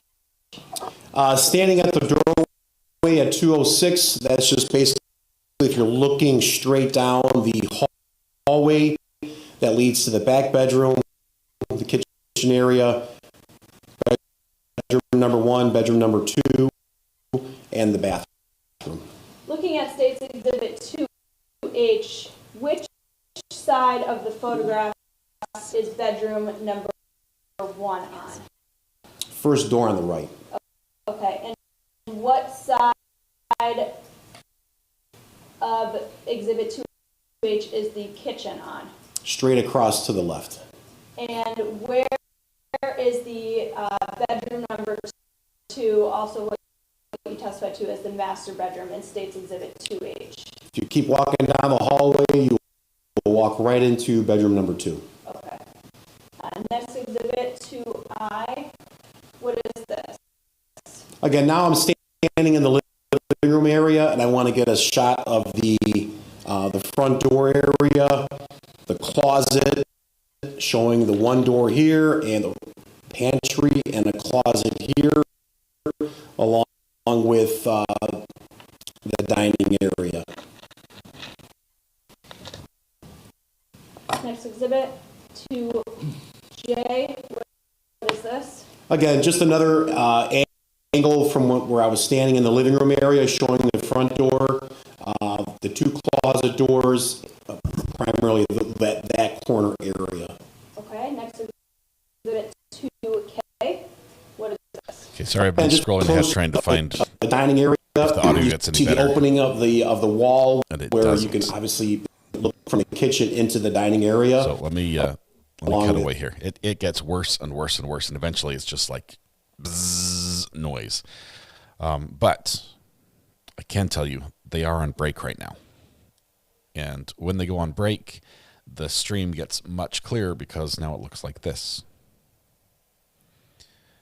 And if the computer needs to buffer or catch up or something, there's a good chance that it happens during the break. So what we had is we had that detective take the stand, then we had the other officer that went with him take the stand that did the search. They described, I believe, from what I could gather, that finding the drugs in the apartment, white powder, things like that, a couple things, and I believe they also described the firearm that they found. So we're on break right now, live, if we get all caught up. But hopefully, fingers crossed, we're going to be able to... thank you, Frosty Jen, for joining the Choo Choo Train. We're going to get good audio when they come back from break. Is there a specific solar storm pointing at Ohio right now? No. I think it's just everybody in the courtroom is surfing the web and watching TikTok videos or something.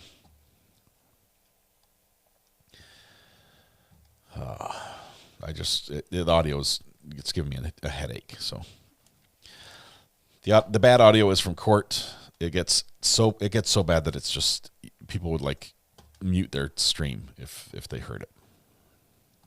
So is that a hamster cage in front of the judge? Sort of. I think it's a little stand on top of a PC with a projector on it. That's what I saw. We could zoom in and look.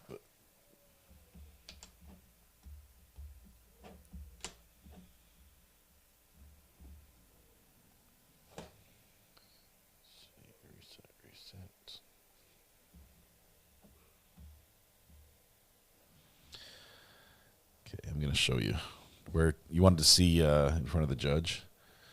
Zoom in.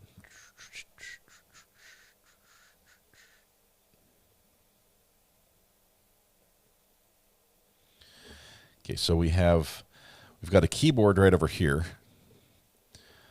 I think this is the PC. This is a pan tilt zoom camera mounted on the bottom side of this, so it's mounted on the bottom. This is the laptop, the computer that the reporter's using. Not sure about this part. Wi-Fi, probably maybe a conference phone or something like that. But it's all communications and electronics junk. Treasure. See, I find it crazy you're streaming this trial with bad audio, but didn't do a house fire homicide with audio 10 times better. Such a salty trial. Over 200 objections. Judge threatening to blow his top. Corey, we're just so far behind on that one. Here's the problem. We as people, we're an amazing group. Okay, don't take this as me like coming down on everybody. But there are two things we really struggle with. One is watching a trial that has any sort of political leaning to it without bringing the political into our conversation. And two is not giving spoilers. And those two things cause other people in chat to feel like they need to comment about it and argue back and forth or call people out, which then gets a response and it just spirals out of control. So we could watch that, but we're like, I don't know what, nine days behind. There would be spoilers all over the place.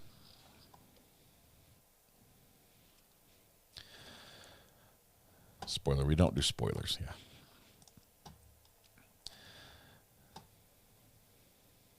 But I hear you, though. We can't watch all the trials, and sometimes we miss some really good ones that are out there. But let's see if we can get back in this one. I'm hoping that when the audio comes back in this trial, which should be wrapping up today, we get it back the way it should be. Bring us the ladies' pew-pews and the blow. Yeah, that's the one we're on right now.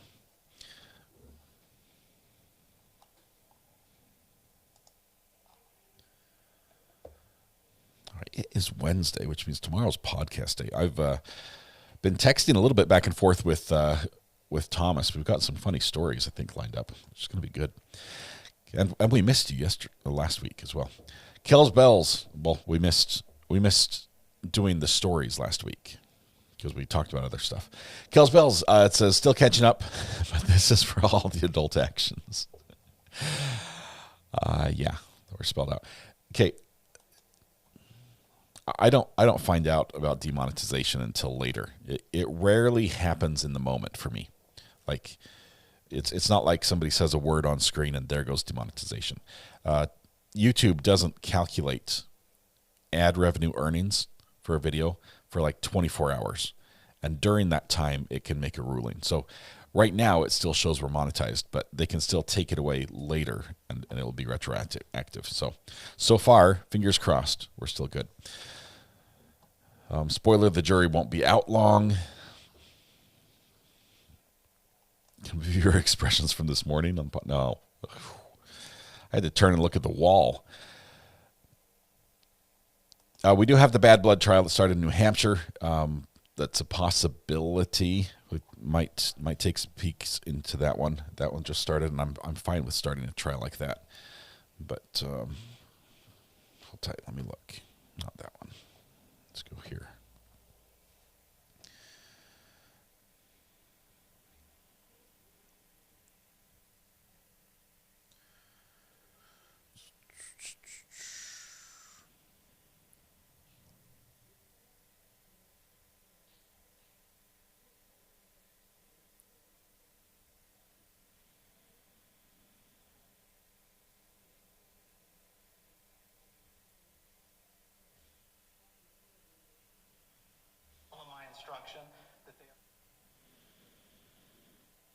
Okay.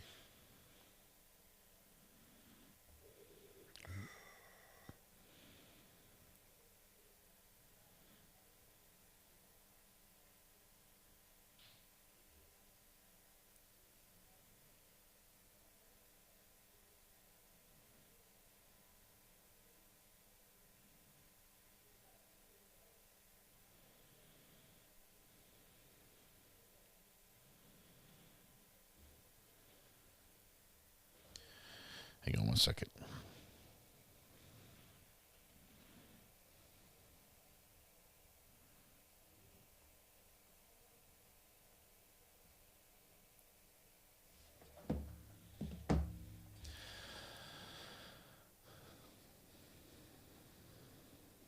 No one passed in the New Hampshire trial. Man's now in a wheelchair after the incident, so it's relatively tame then.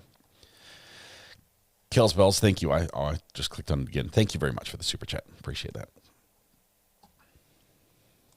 Just caught up, says Laurie. Why does he have a lawyer, but he's representing himself? Why not let her defend him? That would be a great idea. Would be an excellent idea. The problem is he didn't like the way she was going to defend him and said, I can do better because I think the jury should get to hear all the evidence. And basically his big beef is that I didn't let the police in my apartment, so they never should have found my gun or drugs. That's his argument. I didn't let them in. They came in uninvited and found that. And plus I was being robbed by these women, so I'm the victim here, not the John. I'm the victim. And so they shouldn't have searched for my gun and drugs anyway, so they never would have found it. It's not working very well for him, but he did ask to be pro se to defend himself because he thought he could do a better job than his lawyer, who is fantastic. But in the judge finding that yes, he can proceed as his own lawyer, did a very lengthy questionnaire, as a matter of fact, to see if he was capable, and he did better than most pro se people, although he had some soft-sit in him at the time, which hasn't shown up much since then. But he did better than most, and so the judge allows it, but ordered counsel to stay on as standby counsel, which does not make decisions for him, does not get to argue in front of the court. It's if you need to ask a question, you can turn to them and say, what does that mean? And they can tell you. She's doing a little more than that, but she's actually asked at one point, Your Honor, can I say something? He says, nope. Mr. Jordan is the lawyer. Amanda says, woohoo, my daughter passed her driving test. I might have to cancel my membership to be able to afford insurance on the teenage driver. Be glad it's a daughter and not a son, Amanda. I've got 5 boys, let me tell you. You remortgage the house every time one of them gets a driver's license. That is cool, though. Stay off the sidewalks. It's safer that way. The screaming woman in his apartment asking for help coming in out of the picture. Yeah.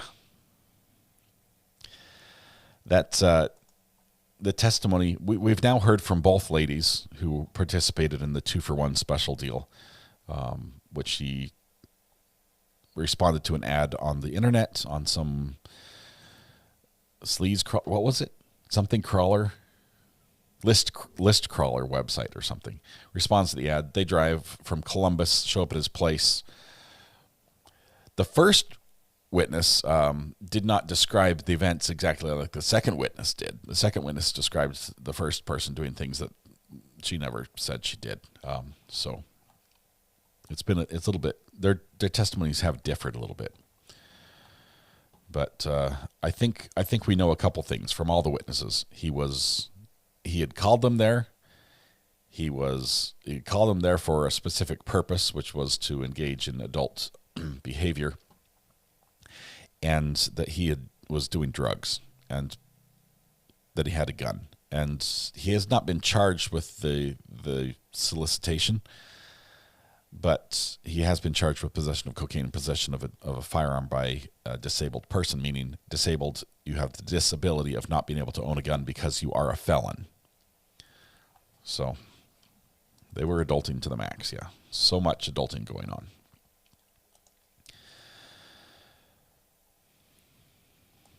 My daughter is the worry, rolled her car going fast on the gravel road. Oh, my goodness. Gravel's fun.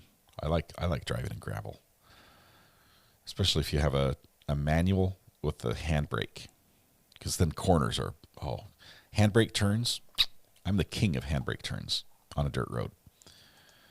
I was born to be a rally car driver at a slower speed. I can't drive like the but I just love how Scott skirts those adult topics. Yeah, we're not going there.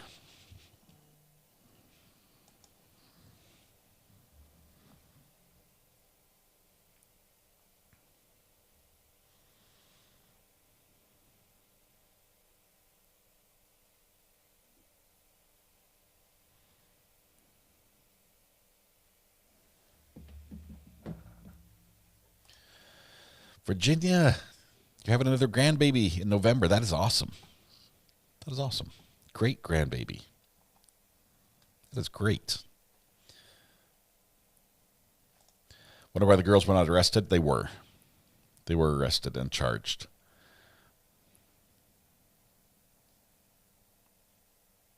It's possible that the defendant was charged as well, separately. Not sure.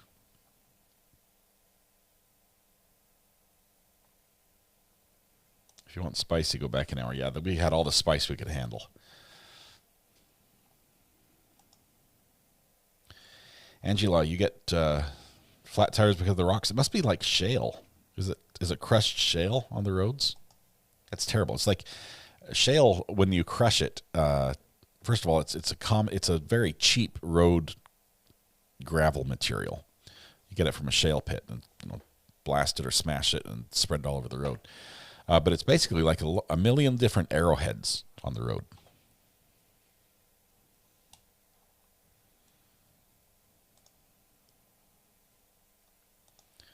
Usually these breaks are about 15 minutes. This would be the morning break, so we expect to come back shortly. Let me see how long we've been gone. No, we're back right now. There we go. Asking you shall receive. Let's teleport everyone to the courtroom now. Everyone close your eyes and blink. 1, 2, 3. Close your eyes and open them again. It's dark in here. Audio sounds terrible. That's not hopeful. It's about a 10-second delay.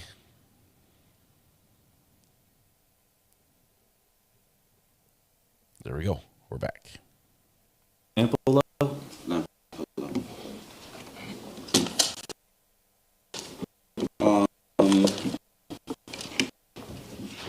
In reference to the incident of 2024, June 20th, it's working. About what time did you receive a call to arrive to that 1207, apartment 206, Lost Nation? The initial radio traffic was at about 2:45 a.m. And again, you arrived approximately, or what time did you arrive? Approximately 2:50 a.m. Okay. Upon your arrival, from your perspective, could you give me your perception of what's happening as you approach the address that you were informed of?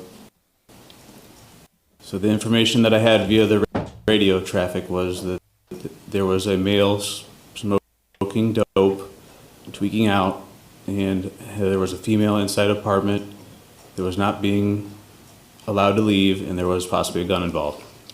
When I arrived, there was a female outside the apartment main entrance door. She opened the door. I looked up the steps and saw you at the doorway to your apartment. Referring to you, can you just say out loud who you're referring to?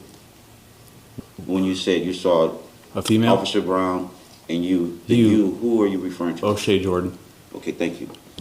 Say my name. This time, say my name. The steps, is that correct? What's my name? Correct. What's my name? And you know Officer Brown reaching into the apartment. Can you explain those details again? Once you were walking up the steps and you saw Mr. Officer Brown doing what? Yes, Officer Brown was grabbing you with his left arm. You're in the doorway of your apartment. He has his gun in his right hand. Okay. His gun is out of his holster? Yes, in his right hand. Then what sequence of events followed directly after that? Then, like I had mentioned previously, that we were trying to detain you so that we can investigate this incident in a safe manner, knowing that there's a possibility of another gun involved. You resisted by not allowing us. Let me stop you right there, please. When you say he had his gun in his hand, was this prior to the entrance or at the doorway or after the entrance? After the entrance. Prior to entrance into your apartment, at the doorway. So he had his hand on his gun. He had his gun in his hand. Trying to drag me out. Yes. Okay. Do you recall Officer Brown in this, right? Yes. Are you guys partners?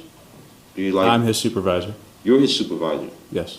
If you don't mind, let me just hold that thought there and let me ask a couple questions relative, but not directly to the incident and that moment of the incident.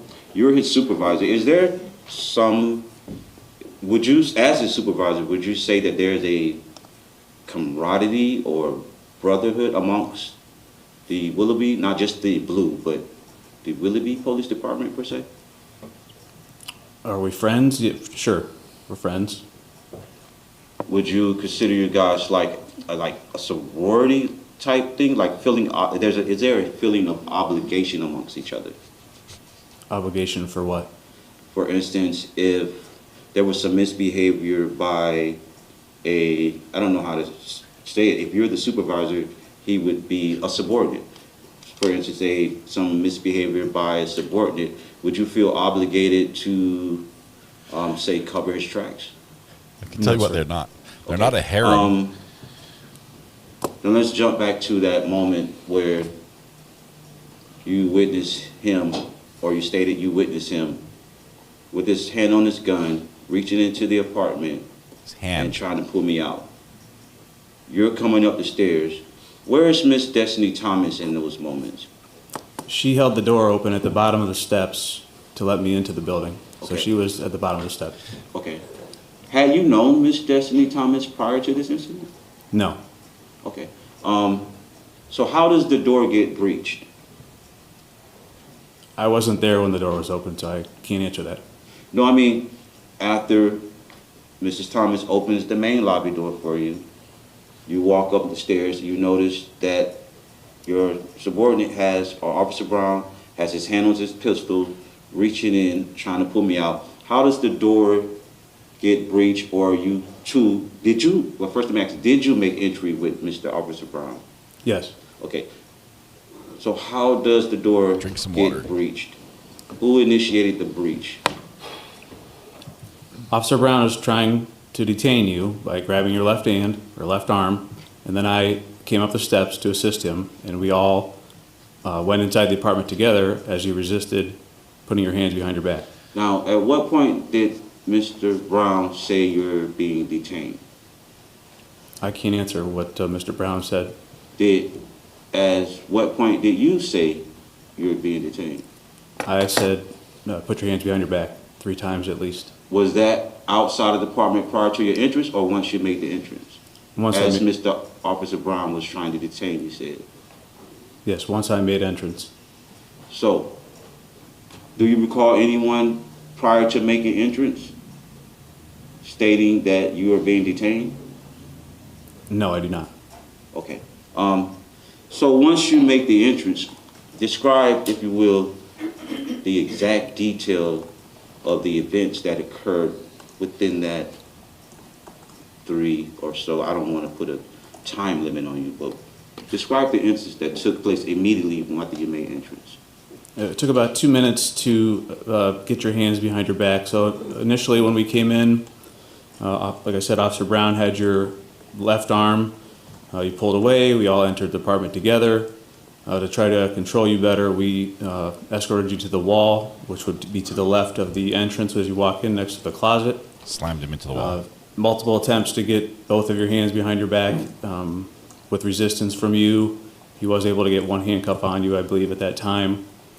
And then eventually, after multiple commands from myself and Officer Brown, you were escorted to the ground to gain control of you better and be able to handcuff you behind your back.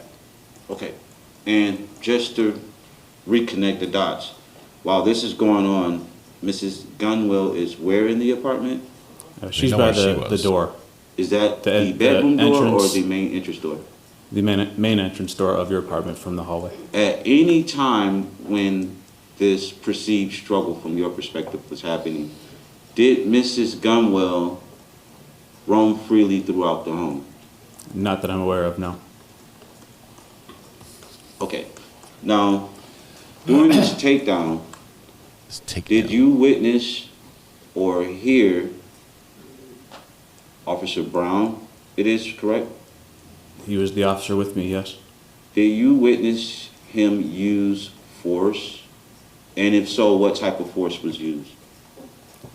The only force that was used was the attempt to get both of your hands behind your back, and then once you resisted, to escort you to the ground to better control your arms and your movements.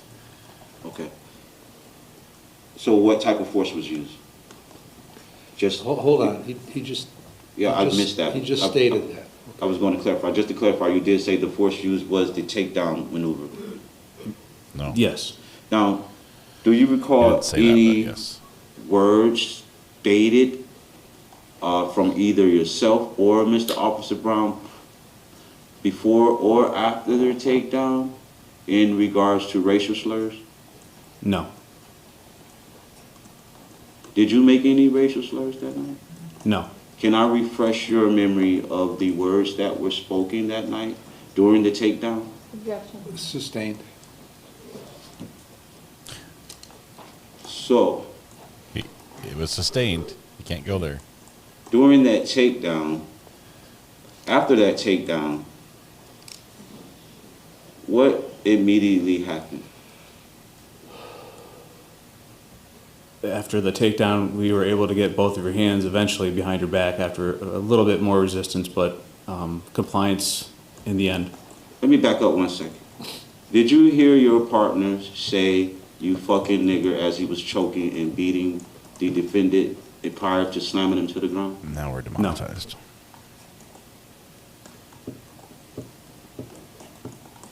Can I have one moment to speak with my counsel?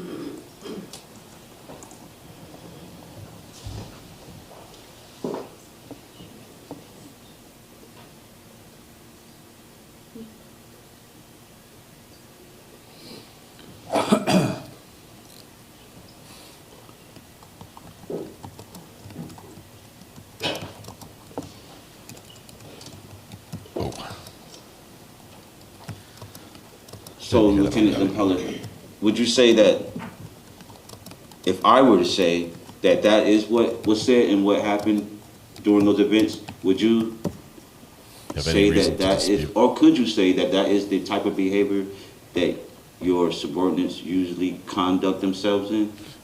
That did not happen, so no, that's not the way we conduct business. You saying that did not happen? No, it did not happen. 1 second, Your Honor.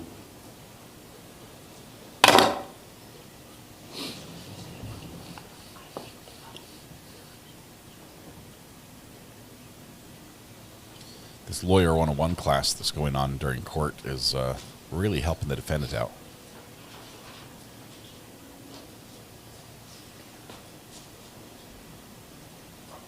And he said, Mr. Lampana, previously you stated that you were there during those crucial moments of the takedown and as well as partaking within the injury.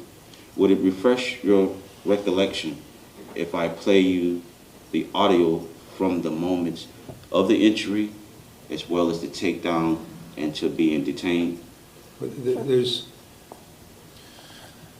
well, I'm not going to let you ask that question or proceed in that manner because there was nothing to indicate that you can proceed in that manner. So move on. He doesn't say he doesn't remember.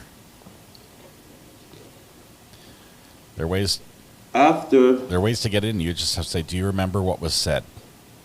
Do you remember everything that was said? The defendant was detained. No? Can I refresh your recollection? How long did you and your subordinates remain on the scene? So you were taken to the car at about 2:54 a.m. and then we left the scene, you and I, to go back to the police department at 4:17 a.m. So a total of about an hour and 20 minutes. Did you say 4:17 a.m.? Yes. Okay. Thanks, Lizzie. During that time that I'm going to assume from 2:54, the defendant is sitting in the car, how many officers went back into the apartment and for what reason? The only officers that went back in your apartment were Lieutenant Crowley and I with you, and you were outside of the back of the car for approximately 4 minutes, inside the apartment for maybe 2 minutes. At any point in time before the defendant was was transported to Willoughby Police Department, was a search done prior to a warrant being served? No.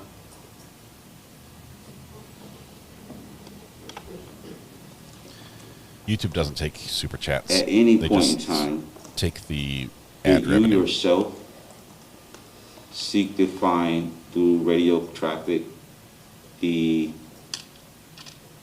there were a weapons on a disability on the defendant? I'm not sure what you're asking. Prior to the defendant being transported to the Willoughby police station, and the officer still on the scene, did you inquire on the defendant's ability to have a weapon? I did not personally know. Are you aware of any of your subordinates doing such? Yes. And whom was? Patrolman Brown. And for what reason would he have done that if there had not been a search? There was a claim that you had a firearm in the apartment, and he wanted to check if you were under disability and not allowed to have a firearm. So let me just ask you a few more questions before I get out of your way. In order for a search to be legal, can you describe those scenarios for me, or one scenario for me? Action. Sustained.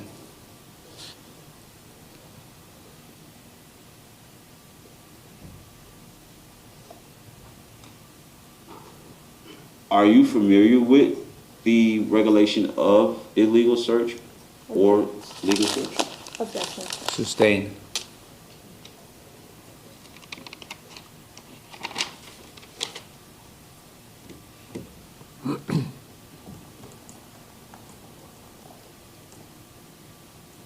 I think I asked you already, have you known Mrs. Thomas prior to this incident? What about Mrs. Dunwell? No, I don't know her either. Did she enter the apartment with you as I sat in the cruiser before I left at any moment in time? No. Thank you. Any redirect? Briefly, Your Honor, yes. Sergeant Lampola, did you review your complete dash camera video prior to testifying here today? Yes. And did that dash camera video contain audio? So when I was reviewing it last night on my computer, it did not, but previously I heard the audio, yes. Okay. And did it contain any racial slurs in that review? No. Katie, And thank you very much. That's huge. did you review Patrolman Brown's dash camera video at all, or just your cruiser video? I reviewed most of the videos of everyone that was there. Did you hear any racial slurs in the videos that you did review? No. Was Miss Gunnell or Miss Thomas ever permitted back into the apartment that night? No. Did they remain in the line of sight and with Willoughby police officers outside the apartment building? Yes. I have no further questions. Thank you. Any recross? Usually find out within 24 hours. Is it your testimony, just to clarify, that you said that you reviewed your dash cam prior and you heard not the racial slur that was pronounced during not. the takedown or detainment or unannounced detainment or arrest? I heard no racial slurs. Is it have you ever heard your partner use those terms, fucking nigger, before? No. No further questions. You may step down, thank you. Next witness. Thank you, Your Honor. The state calls Detective Gabriel Slay.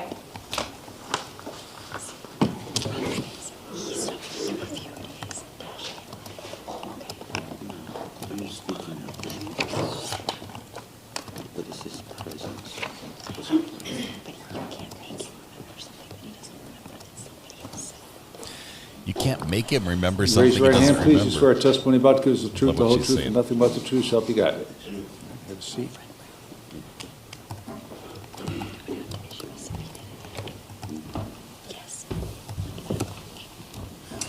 He's Thank gonna you, Your Honor. crash Can you please course. state your name and spell it for the record? You're gonna have to Gabriel issue Slay, S-L-E-I-G-H. Are you employed? I am. Where? City of Willoughby Police Department, In what capacity? detective. How long have you been a detective? Just over 6 years.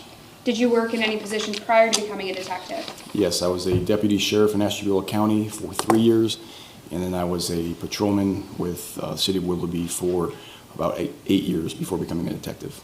Certified peace officer in the state of Ohio? Yes. So in its entirety, how long have you worked for the Willoughby Police Department? Going on 14 years. What sort of training and education have you received that enables you to hold that position? I received a high school diploma from Conneaut High School in 2004. I received a bachelor's degree in criminal justice from Kent State University in 2008. I graduated from Lakeland's Basic Police Academy in 2008. I've taken several hours of continuing education courses related to investigations throughout my career. In 2018, I was certified as a master criminal investigator through the state of Ohio. What are your duties as a detective?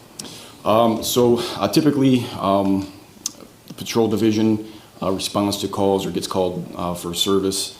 And if there's any cases that require additional or more in-depth follow-ups, they'll call us, or they'll call us to a scene that needs like evidence processing or evidence collection, or interviewing witnesses.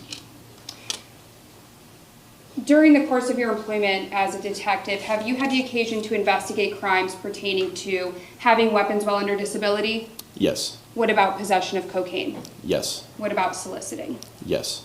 I want to direct your attention to this case.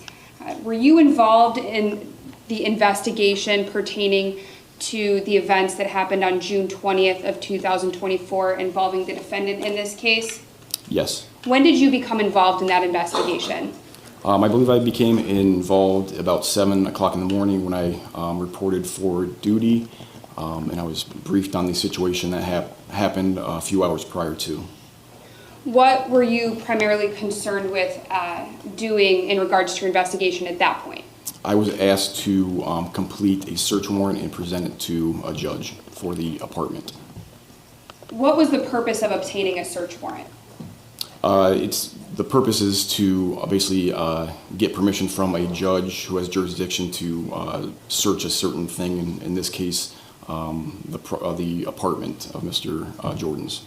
What evidence or items were you looking for in the apartment? Based on the information that was given to us, we were looking for drugs, drug paraphernalia, a firearm, and a cell phone. How did you determine what items to look for? Based on the witnesses' statements that were given to the patrol officers who responded to the scene, they briefed me on what evidence they had at that point, and we were told that they responded for the disturbance. Mr. Jordan was smoking crack cocaine, was allegedly holding one woman against her will, and took her cell phone and was keeping it. And also that he had a firearm in his possession during their interactions. Did you obtain a search warrant in this case? I did. Who did you obtain that search warrant from? Judge Cornacchio from Willoughby Municipal Court. Okay. And were you the affiant on that search warrant? I was. Which means you drafted the affidavit in order to obtain the search warrant? Yes. Approximately when did you obtain the search warrant? I believe it was signed about 9:25 a.m. on the 20th. After obtaining the search warrant, what did you do? Responded to the apartment at 1207 Lost Nation, apartment 206. Who did you respond to the apartment with? Detective Burrington, Lieutenant Begovic, and Patrolman Bernakis. When you arrived at the apartment, what did you do? First thing that happened was the whole scene was photographed before anything was collected. Before myself, Bernakis, and Burrington entered the apartment. I'm briefly going to stop you. I'm sorry. How did you gain access to the defendant's apartment? Sorry. So when we arrived at the apartment, there was basically an aftermarket doorknob put on it that was not consistent with the rest of the apartments. So we needed to use the key that Mr. Jordan had in his key ring that was in his possession to unlock it. When you say in the defendant's possession, where was that key? It was in his property in the jail. And that would have been taken when the defendant was arrested? Correct. Did that key open the door? Yes. Once inside the apartment, did you conduct a sweep of the apartment to see if anyone else was present? Yes. Was anyone else present? No. Once inside the apartment, I think you had begun to stay at this point, were photographs taken? Yes. Who took those photographs? Lieutenant Begovic. What was the overall state of the apartment when you entered? I guess it wasn't real neat. There was not a lot of furniture. There was like tools and car parts in the living room. The bedroom was just basically consisted of an air mattress and some other random things. There was another bedroom that just basically had a dresser in it. At this point, did you and the other detectives on scene conduct a search for the items? Yes, we did. Did you locate anything? Yes, I did. What did you locate? Myself personally, I located a firearm under the air mattress in the bedroom. Also located a cell phone that was consistent with what the complainant in this case said was taken from her. Also some pieces of, I guess it's crack cocaine. It's like small little pieces of rock, basically, is what it looks like. Based on your training and experience as a detective, having investigated crimes pertaining to possession of cocaine, did you believe that was suspected cocaine that you had located? I did, and also with what the witnesses that were in the apartment earlier that morning told us, also confirmed what we believed it was. Your Honor, may I publish State's Exhibit 9 at this time? Yes.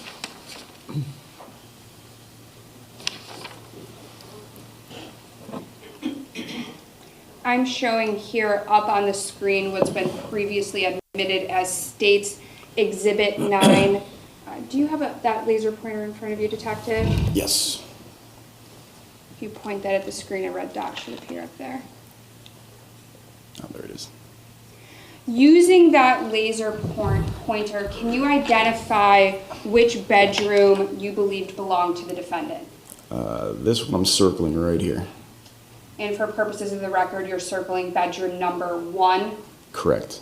Why did you believe this was the defendant's bedroom? It was the only room with a mattress, and there was clothes and whatnot, and this one looks like it was lived in. Was there any mattress or clothing in bedroom number 2? No.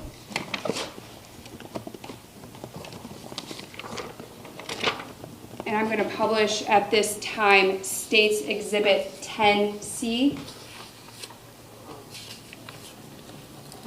Do you see State's Exhibit 10C displayed up on the screen? Yes. Do you recognize this photo? I do. Does this photo accurately depict how the defendant's bedroom appeared on June 20th of 2024? Yeah, generally that's what it looked like. There's less belongings and less property in there but the overall layout, that's where the mattress was. That's where like the headboard that's above the mattress was. Using the laser pointer, can you please point to approximately where the firearm you located was in this photo? It was towards the foot of the bed, just in this general area right here underneath the mattress. And for the record, you're pointing to the bottom left-hand side of the air mattress in State's Exhibit 10C. You also testified that you recovered a cell phone. Where was the cell phone recovered? The cell phone was right next to the gun, so in the same area to the left foot of the bed. And when you say to the foot of the bed, did you have to move anything around to locate these items, or were you able to clearly see them? I had to lift the mattress up. So when you first walked into the room, you would be unable to see them without having to move something around. Correct. You also testified that you recovered suspected crack cocaine, is that correct? That's correct. Where was that located? So this is, the laser's not working.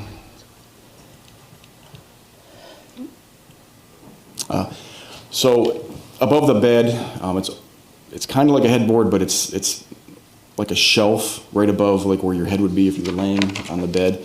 On the left side of that, there was like the rocks and crumbs scattered about. Your Honor, may I approach the witness? Yep.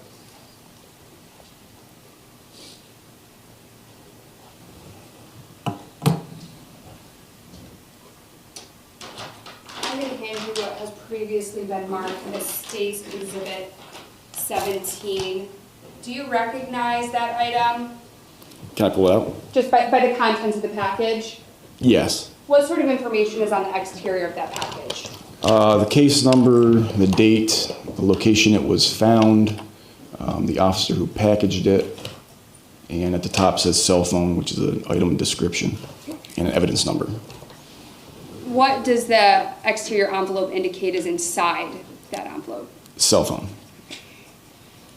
Just generally in regards to evidence collection, can you please describe the process by which the evidence was collected in this case? Yeah, typically, in this case, for instance, we would put rubber gloves on. Not yet. When we're searching, when we'd find an item that we believed was evidence, we would photograph it in the state it was found. Then we'd collect it and put it into packaging. Then it's brought back to the police department where it's sealed and entered the evidence. When you are collecting evidence, are you wearing gloves? Yes. Minecraft Court is doing Minecraft stuff again. Audio's bad. Who packaged the evidence? This is really bad.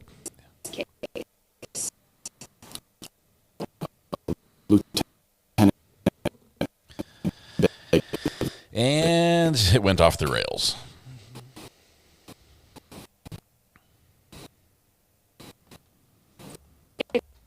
All right. It was fun while it lasted. Yeah, we'll keep an eye on it and see if it works, but audio's it's glitching terribly. The tech is crappy. I think it's the computer they're using. I would if I were the tech guy for the courthouse, here's what I do. I check the computer. It's probably a Windows machine. I'm just calling it because that's what the court appears to be using. And I would open up, I'd do a Control-Alt-Delete and go to Task Manager. I'd open up the running processes and see what had the most memory attached to it. There might be something with what's called a memory leak where it just uses more and more memory until it crashes. I would check that, first of all. I would also make sure it's not doing other things. If it wasn't that computer, I would then look at the internet itself, the pipe. I would want to see how much bandwidth we have and run a quick check to see who is using it and where and how. So if somebody else is using all the bandwidth, you would either want to increase the bandwidth by buying a higher bandwidth subscription from your internet service provider, or possibly get whoever is downloading movies on their cell phone as they wait for court to start to not do that. That would help as well. Restarting the computer will get rid of the memory leak. It won't, if there's a program that's causing it, it will just happen again. So I would, before I'd restart the computer, I'd check for it first. Check to see what the current state is, and then run. But yeah, restart always helps. All right, just wanted to get techie with us. I was trying to write a song. I'm not going to use AI this time. I was going to write the lyrics myself. It's going to be about Ohio, and this is. I apologize to all you all you Ohioites, to all the Ohio residents, I apologize in advance. Please know that this is tongue-in-cheek, all in jest. Ohioans. I'll work on it over lunch. How about that? What time is it? Oh, it's 11. It's a little early. Let's see if it got better here. Hang on. Know that that's Miss Gannell's cell phone. It's a little better. She described it as having a blue sparkly case. This is what we located it was on the phone when we found it. Is that cell phone in substantially the same condition as when you collected it in the early morning hours of June 20th of 2024? Yes. Your Honor, I move to admit State's Exhibit 17. Any objection? Any objection? No objection. It's admitted.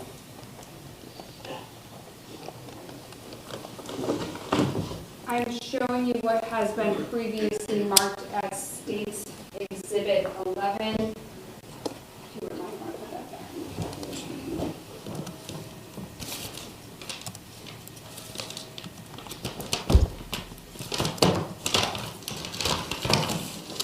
Do you recognize what's contained in State's Exhibit 11? Yes. What is it? This is a firearm that was collected from Mr. O'Shea Jordan's apartment. And how do you recognize that from the exterior of the packaging? Based on the case number, the item number, and it says unloaded ghost gun and 9mm ammo. A ghost gun? Scissors in front of you. There should be higher charges for that.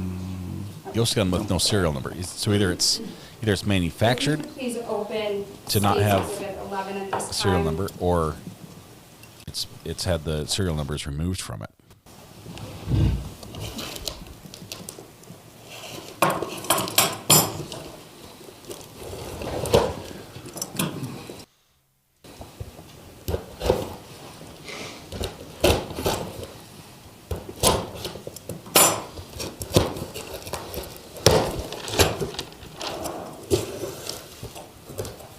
What is contained inside State's Exhibit 11?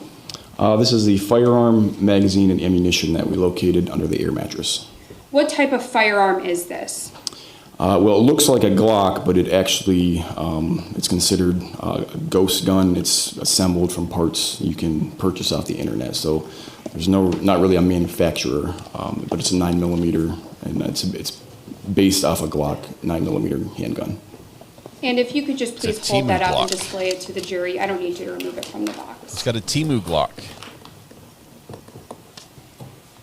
Was that firearm loaded when you recovered it? It was. And when I say loaded, when you say loaded, what do you mean? There was a magazine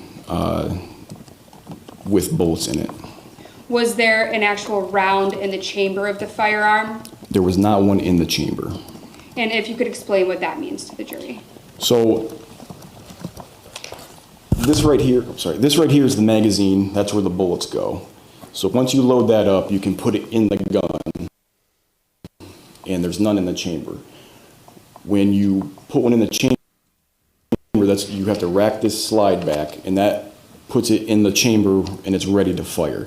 So if there's not a bullet in the chamber, the gun cannot fire. So it was in a state that in order to fire, you would have to rack it, and then it's ready to go.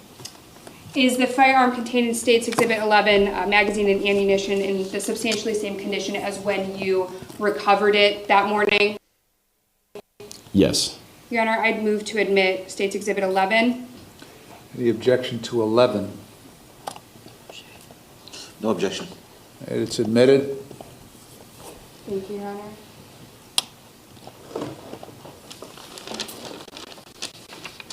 I'm showing you what's been previously marked as State's Exhibit 15.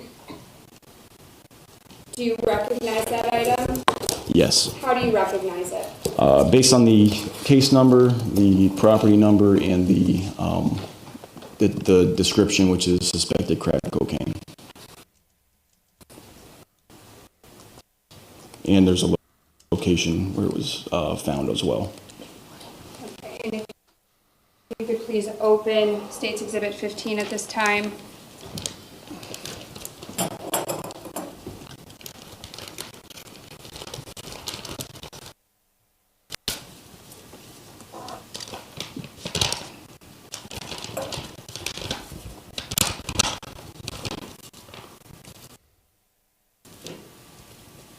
Do you recognize the contents of State's Exhibit 15? I do. What is inside? Crack cocaine. Is that the crack cocaine you located in the defendant's apartment? Yes. And is that in substantially the same condition as when you located it on June 20th of 2024? Yes. Okay. And I see here you displayed that up to the jury. It was in a small plastic baggie. Was it in a plastic baggie when you found it? No, it was just loose sitting on the headboard shelf. How did you just collect it if it was loose? We would basically, with rubber gloves on, push it into an envelope similar to this. Your Honor, I'd move to admit State's Exhibit 15 at this time. Any objection to 15? No objection. It's admitted. You can place it back in the packaging, Detective. Thank you. The evidence that you located in this case, the firearm, cell phone, and suspected cocaine, was all of that submitted to the Lake County Crime Laboratory for testing? The cell phone was not. I'm sorry. Thank you. The firearm and the suspected cocaine was submitted to the Lake County Crime Lab? Yes. Detective, I just briefly want to talk to you about mega personals. We have heard some testimony in regards to list crawler, mega personals. Are you familiar with those sites? I am. What are they? So, yeah, there's list crawler, mega personals, escort alligator. These are all essentially the same thing. They are basically advertised as places where you can put a personal classified ad. In my experience working prostitution cases, human trafficking cases, they are primarily used for prostitutes to advertise their services. So someone who wants to be a member signs up for an account, and then from my experience, what I've seen, there'll be pictures of the prostitute, usually nude, the location that they're working in, Cleveland, Willoughby, Lake County will be listed, a phone number to contact them, and then usually a list of services that they're providing, whether it's oral sex, regular sex, what they're not doing, and prices for those services. It's like a full-on menu, but for something other than a restaurant.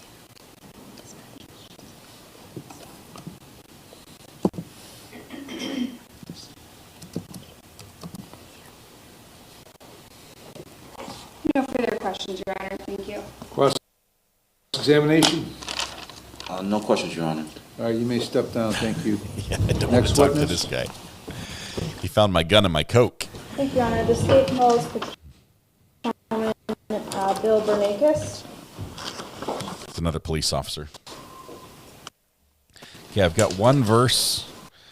I've got one verse and a chorus that I've written so far.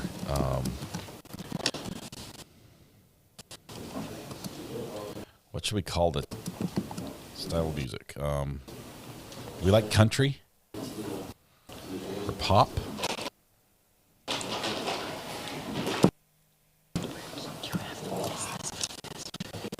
You raise your right hand, please. Swear testimony about to give us the truth, the whole truth, and nothing but the truth, so help you God. Have a seat.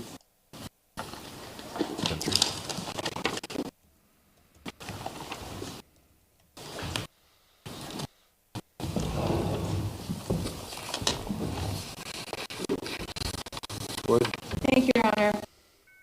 Good morning. Good morning. Can you please state your first and last name? William Bernakis. How do you spell your last name? B as in boy, E-R-N-A-K-I-S. Where are you currently employed? The Willoughby Police Department. In what capacity? As a patrolman. What are your general job duties as a patrol officer? Patrolling the city, responding to calls, taking reports. I'm going to draw your attention to June 20th, 2024.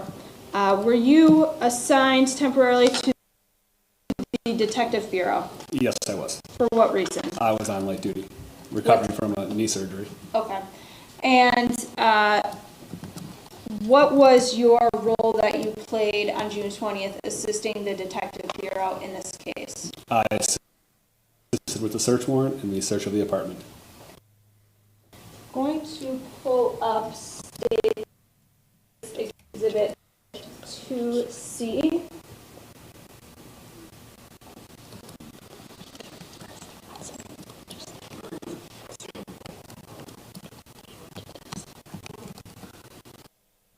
Audio's going south again really fast.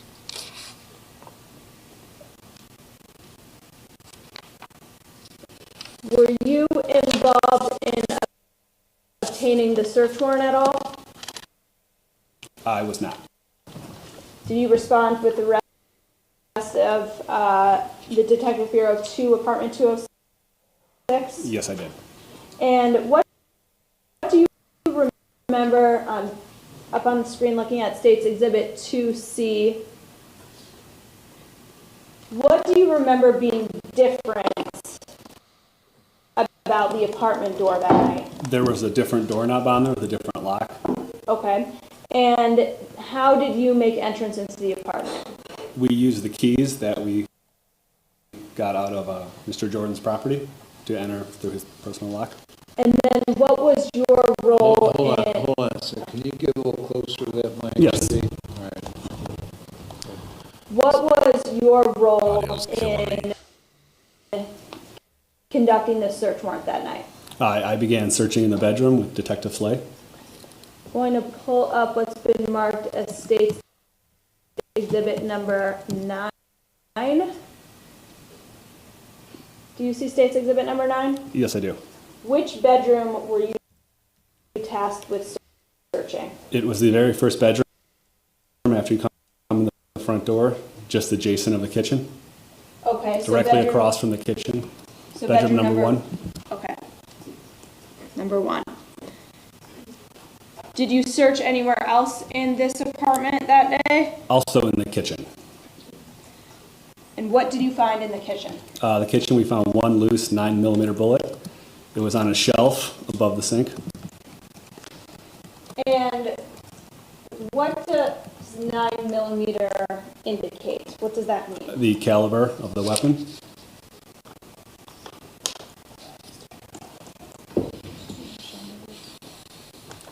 Your Honor, my approach?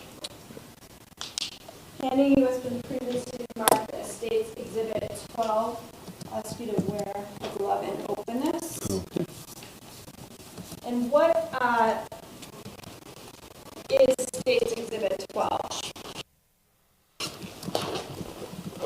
Pardon me? What is State's Exhibit 12? It says the 9mm bullet located on the kitchen ledge. Okay. And I'll have you open it and take a look inside.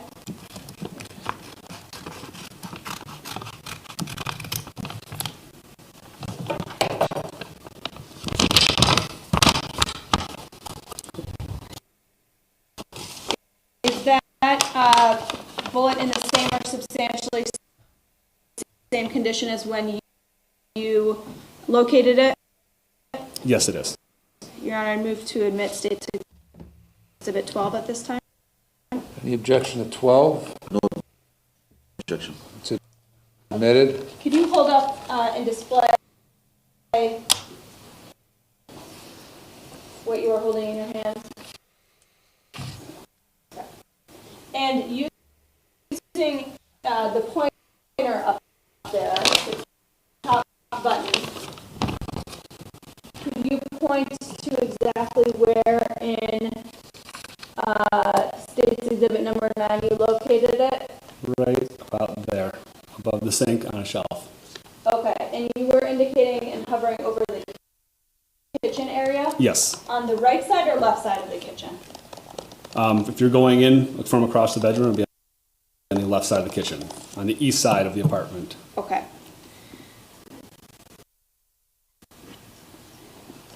In addition to locating that, what specifically did you find in bedroom number 1?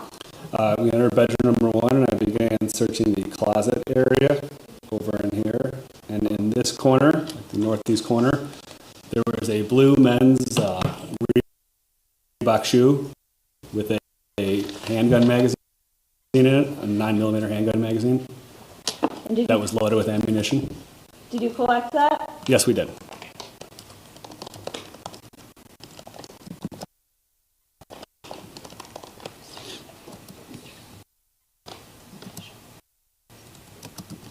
Handing you what's previously been marked as State's Exhibit number 16. Do you recognize that piece of evidence? Yes, I do. I'll have you open it and take a look at what's contained inside.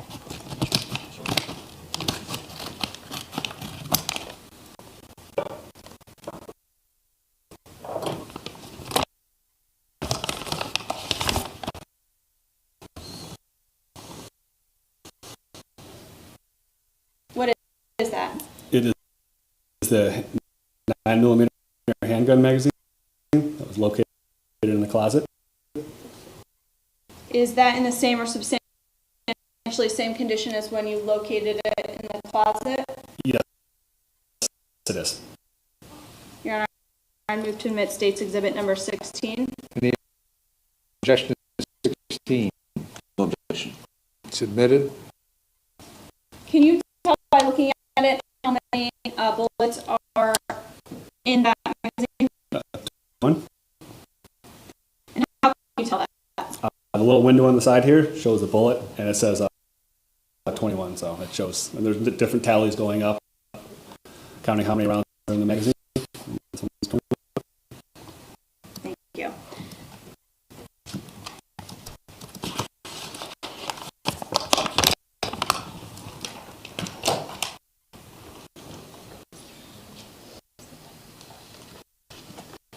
Handing you what's been marked as State's Exhibit number 14. Take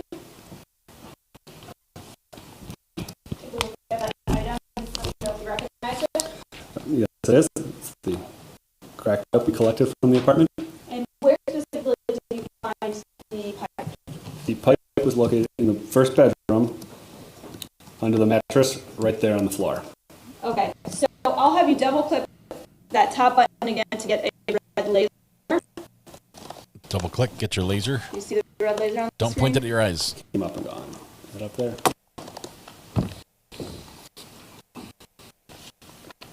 Hold it. There it is. You're clicking too much. Can you indicate where you found the pipe on State's Exhibit 9? Just the hair up from where that little X is right now. It was in the corner of the bedroom by the door, in the corner of the under the mattress. Okay, so when we're looking at State's Exhibit 9, on the About right to side fail. of The audio the is mattress just or the killing me. left side of the mattress?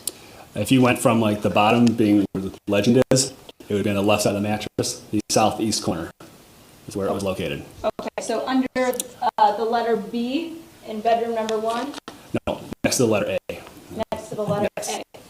Can you see where the little, like the clicker just lit up? It's not staying on, but Okay. you kind of see an X there. That's not brightening. Right there. Right here? Yes, right in this area, in this corner of the bed right here. Okay. All right, I'll have you open that exhibit that.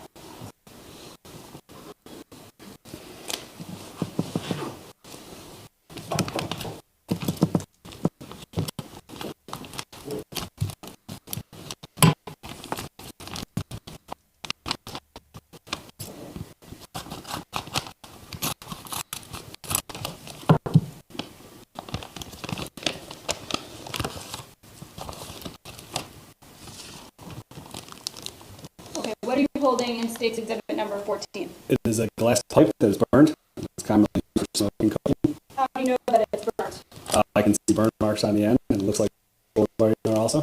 What color is the burnt area? Can you hold it up to the DC? It's a brown, black. Okay. See that? All right. I can't do it anymore. What is that? I can't can't do it anymore. It's too bad. It's too bad.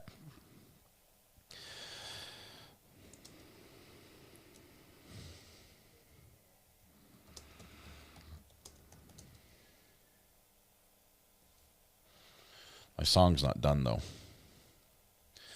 Mathis did make a song, but it's hot country. It's loud. It's loud. I'll have to turn it way down. Mathis has a song, and he generally does better than me when it comes to songs. So we'll play it. We'll play it really quickly. How about that?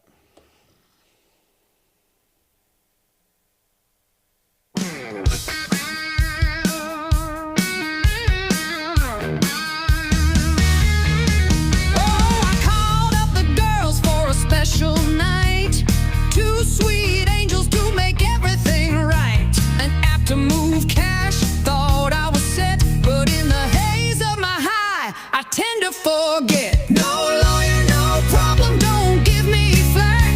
Just a little love and a little bit of crack. But the night turned wild, oh, can't you see? Now the cops are knocking, they're coming for me. A little bit of crack. What? I paid them twice, but they just won't play. Sitting in this room, they won't go away. I'm smoking that stuff, it's got me all spun. So I pay them again before the night comes undone. No lawyer, no problem, don't give me flack.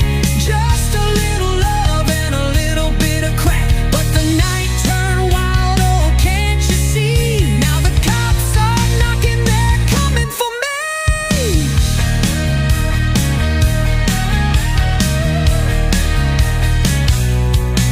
I paid them twice, but they just won't play. Sitting in this room, they won't go away. I'm smoking that stuff, it's got me all spun. So I pay them again before the night comes undone. They said I got convicted in the past for some cocaine, but how can you prove it? It's the system that's to blame. They found a gun where I tried to have fun. They're cuffing my hands, taking me away. No, no, no, what a price to pay.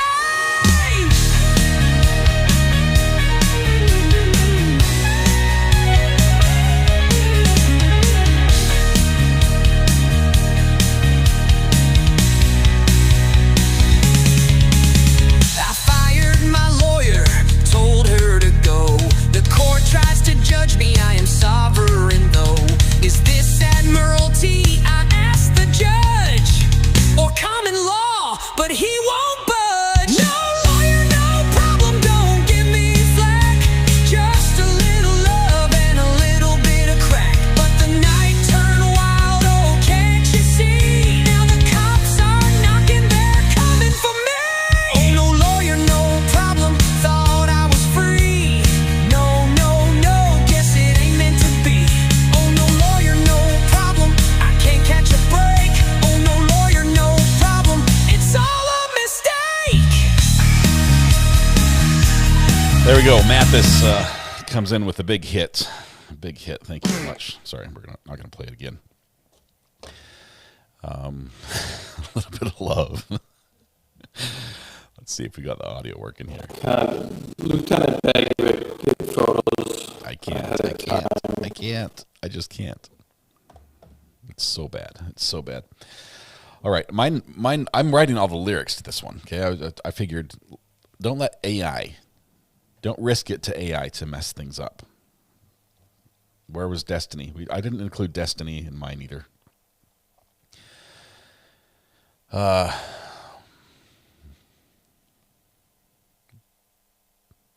Here's what I think is going to happen. We're going to go to lunch. We're going to come back, and we're going to get a little bit more courtroom. Probably in the next half hour. I don't think there's going to be a verdict before then. Was Mathis's with AI with a lot of help? It was good. I don't know how he does his. I think he separately composes the AI music and then adds that to Suno instead of just having Suno do everything. properly. Is this an AI song? How does AI know it doesn't use copyrighted music? Because it composes it itself and does a terrible job.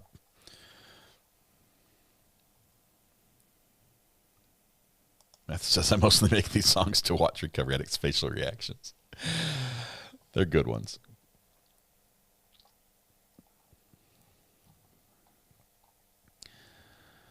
All right, let's do this. We might. I don't want to miss the verdict in this trial, but we need to pick up. We need to start another trial, and want to finish this here first. Let's hold tight. Does anyone want to call in and give their impression on how you think this case is going while I finish writing this? Sandra, awesome. Love that you got another membership. That is great. Why does your profile picture remind me of The Sound of Music? Is that Julie Andrews? That is the Sound of Music cover, right? I mean, I look at that and I hear the hills are alive with the sound of music. So just motion to email the judge post-trial. No, I told her not to listen to this trial. It's terrible. Can we watch it in the background and listen to it? Oh, you could. But, let's see. You like OJ with the gloves, sorry. It's so bad. It's so bad. Okay, let's see if I can finish this song really quickly. I've just got to finish the second verse. It's just going to be 2 verses and 2 choruses. Is that... Oops. Paste.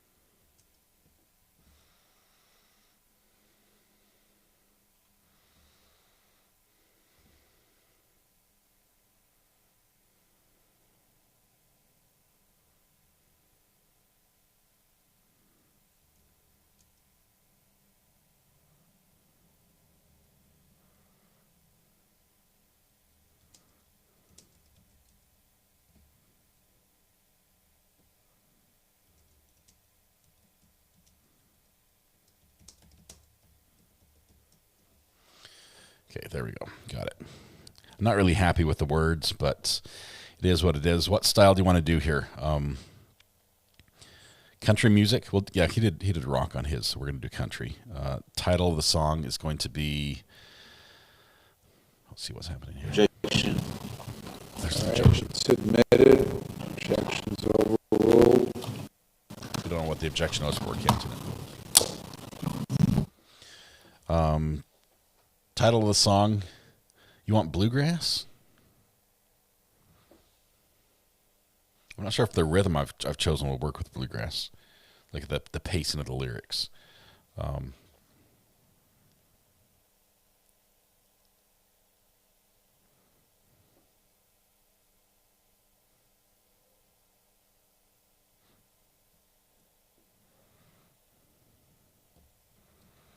Weekend. Ohio Nights. Let's call it Ohio Nights. How about that? There we go. That's the name of our song, Ohio Nights. And now create. So I'm going to be really brave and just listen to this for the first time.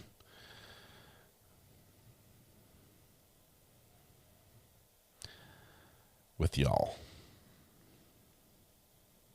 Okay, it's done. It wrote our song. Are you guys ready?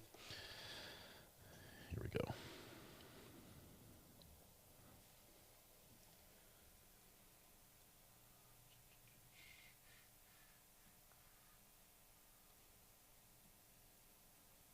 I have to fix the audio. Hang on.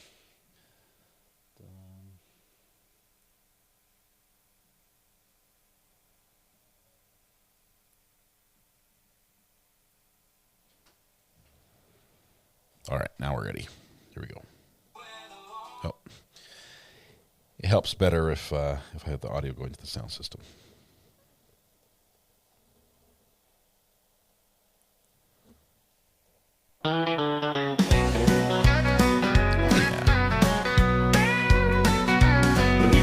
2-for-1 ladies that drive to your door. Smoke crack on your airbed with your pants on the floor. You steal the girl's phone and you blockade the door. Now you're standing butt naked with the cops at the door. Oh, hi, oh, what have you done? We're in court with your favorite son. He just fired his lawyer and went out on his own. You better come quick, for the jail is his home.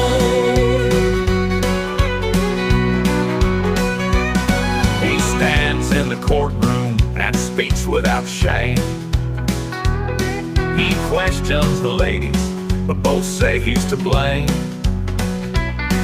The ad said clearly it was 2 for 1, but he paid him twice, and cops ruined the fun. Oh, hi, oh, what have you done? We're in court with your favorite son. He just fired his lawyer and went out on his own. You better come quick, for the jail is his home. He stands in the courtroom and speaks without shame. He questions the ladies, but both say he's to blame. The ad said clearly it was 2 for 1, but he paid him twice, and cops ruined the fun. Oh, hi, oh, what have you done? We're in court with your favorite son. He just fired his lawyer and went out on his own. You better come quick, for the jail is his home. There you go. Oh, hi, oh, what have you done? We're in court with your favorite son. He just fired his lawyer and went out on his own. You better come quick, for the jail is his home.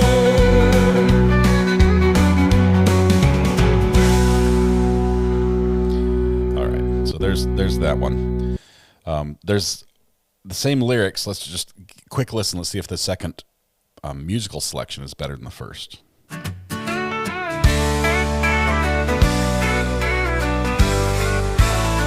We got 2-for-1 ladies that drive to your door. Smoke crack on your airbed, your pants on the floor.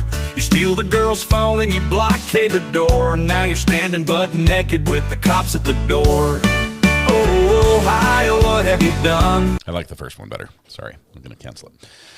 Right. So how do you do this? Do we just Google songs by AI? No, I used an app called Suno. For that one, I wrote all the lyrics myself. I just, in my head, I wrote the words out, and then I put them in Suno. You copy and paste them, or you type them in, and then Suno will say, what style of music do you want it sung by? And you can say rock or country or folk or jazz or Gregorian chant, whatever you want, and you put it in there, and then it just creates it, and AI does the rest. So I could do a rap version. If I were to do the same thing in rap, just to let you see how it goes. This is the last one I'm doing today. We're all done with music after this. Rap. Same lyrics, but to rap. It's gonna sound like this.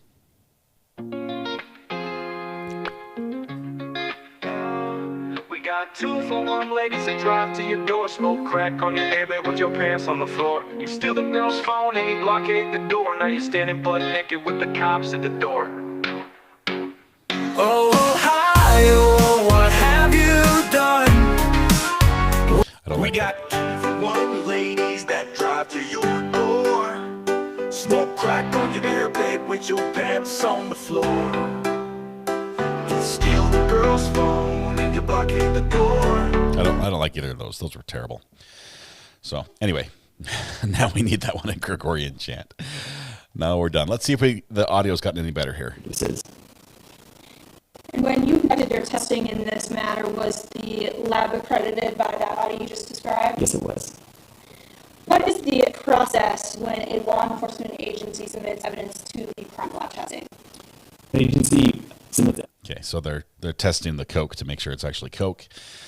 And spoiler alert, it is. It's Coke. So, all right. what do you want to do? I think because we've been the odds of being demonetized today are probably the highest they have ever been on the channel. Because of that, I think before we start our next trial, which I do think we're going to jump to one and pick up a trial that just barely began, we're going to take lunch. Can we do that? And then we can speed trial through the rest of it. Oh, I'll give you the, sorry, I forgot. Ohio Nights. Which one was the one you guys wanted? I'll put it on the public list. Was it this one? No, not that one. You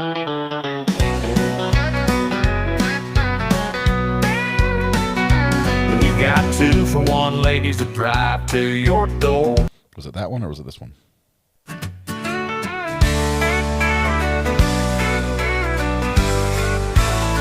We got 2-for-1 ladies that drive to your door. Smoke crack on your airbag, your pants on the floor.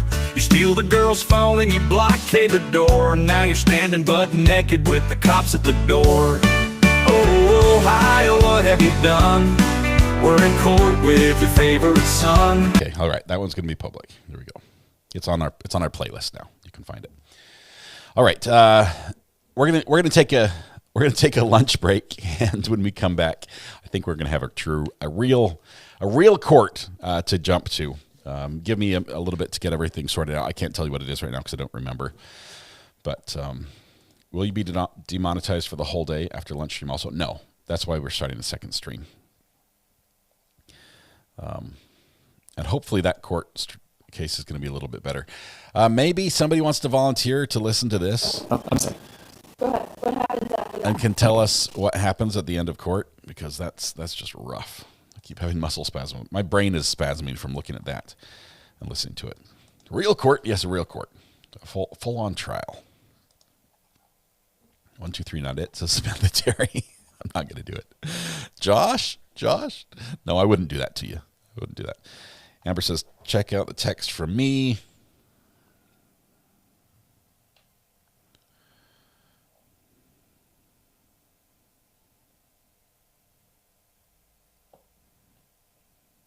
I don't see anything from you. Oh, it's like you actually texted my phone, Amber. Not like the burner or anything.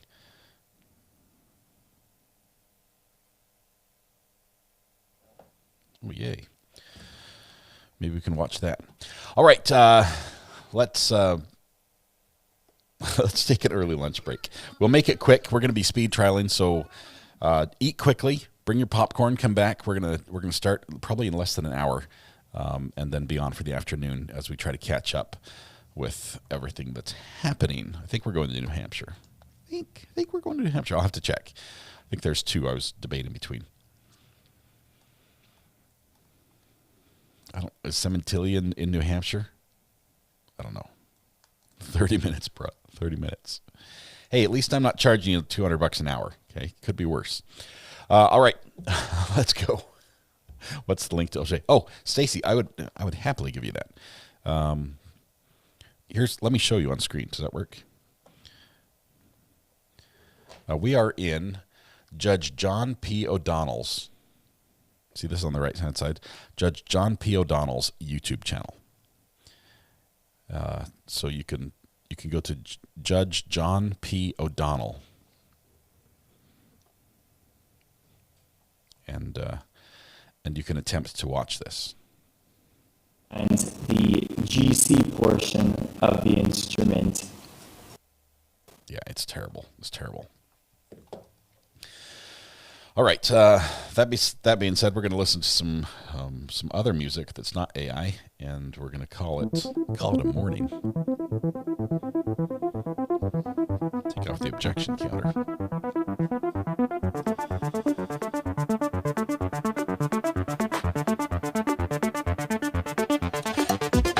And he says, I will listen, but I won't tell you what happens. You have to pay extra for that. Greeners, you're 100% correct on that, on both counts. Both counts. It's been a crazy day in court. Maybe I'm gonna go take another shower now that the hot water has come on. I think it's time to take another shower after that last trial. We'll be back with more fun stuff with court watching, with picking up a new trial right after the lunch break. So Tonight when you go home, please hug the people you love, smile at someone, make their day just a little bit better, and please stay safe till we go live again in about an hour, 45 minutes or so. Thanks, Greeners. We don't need the visual. We're good. You guys have yourselves a wonderful lunch. We'll see you on the flip side. Be good. Bye.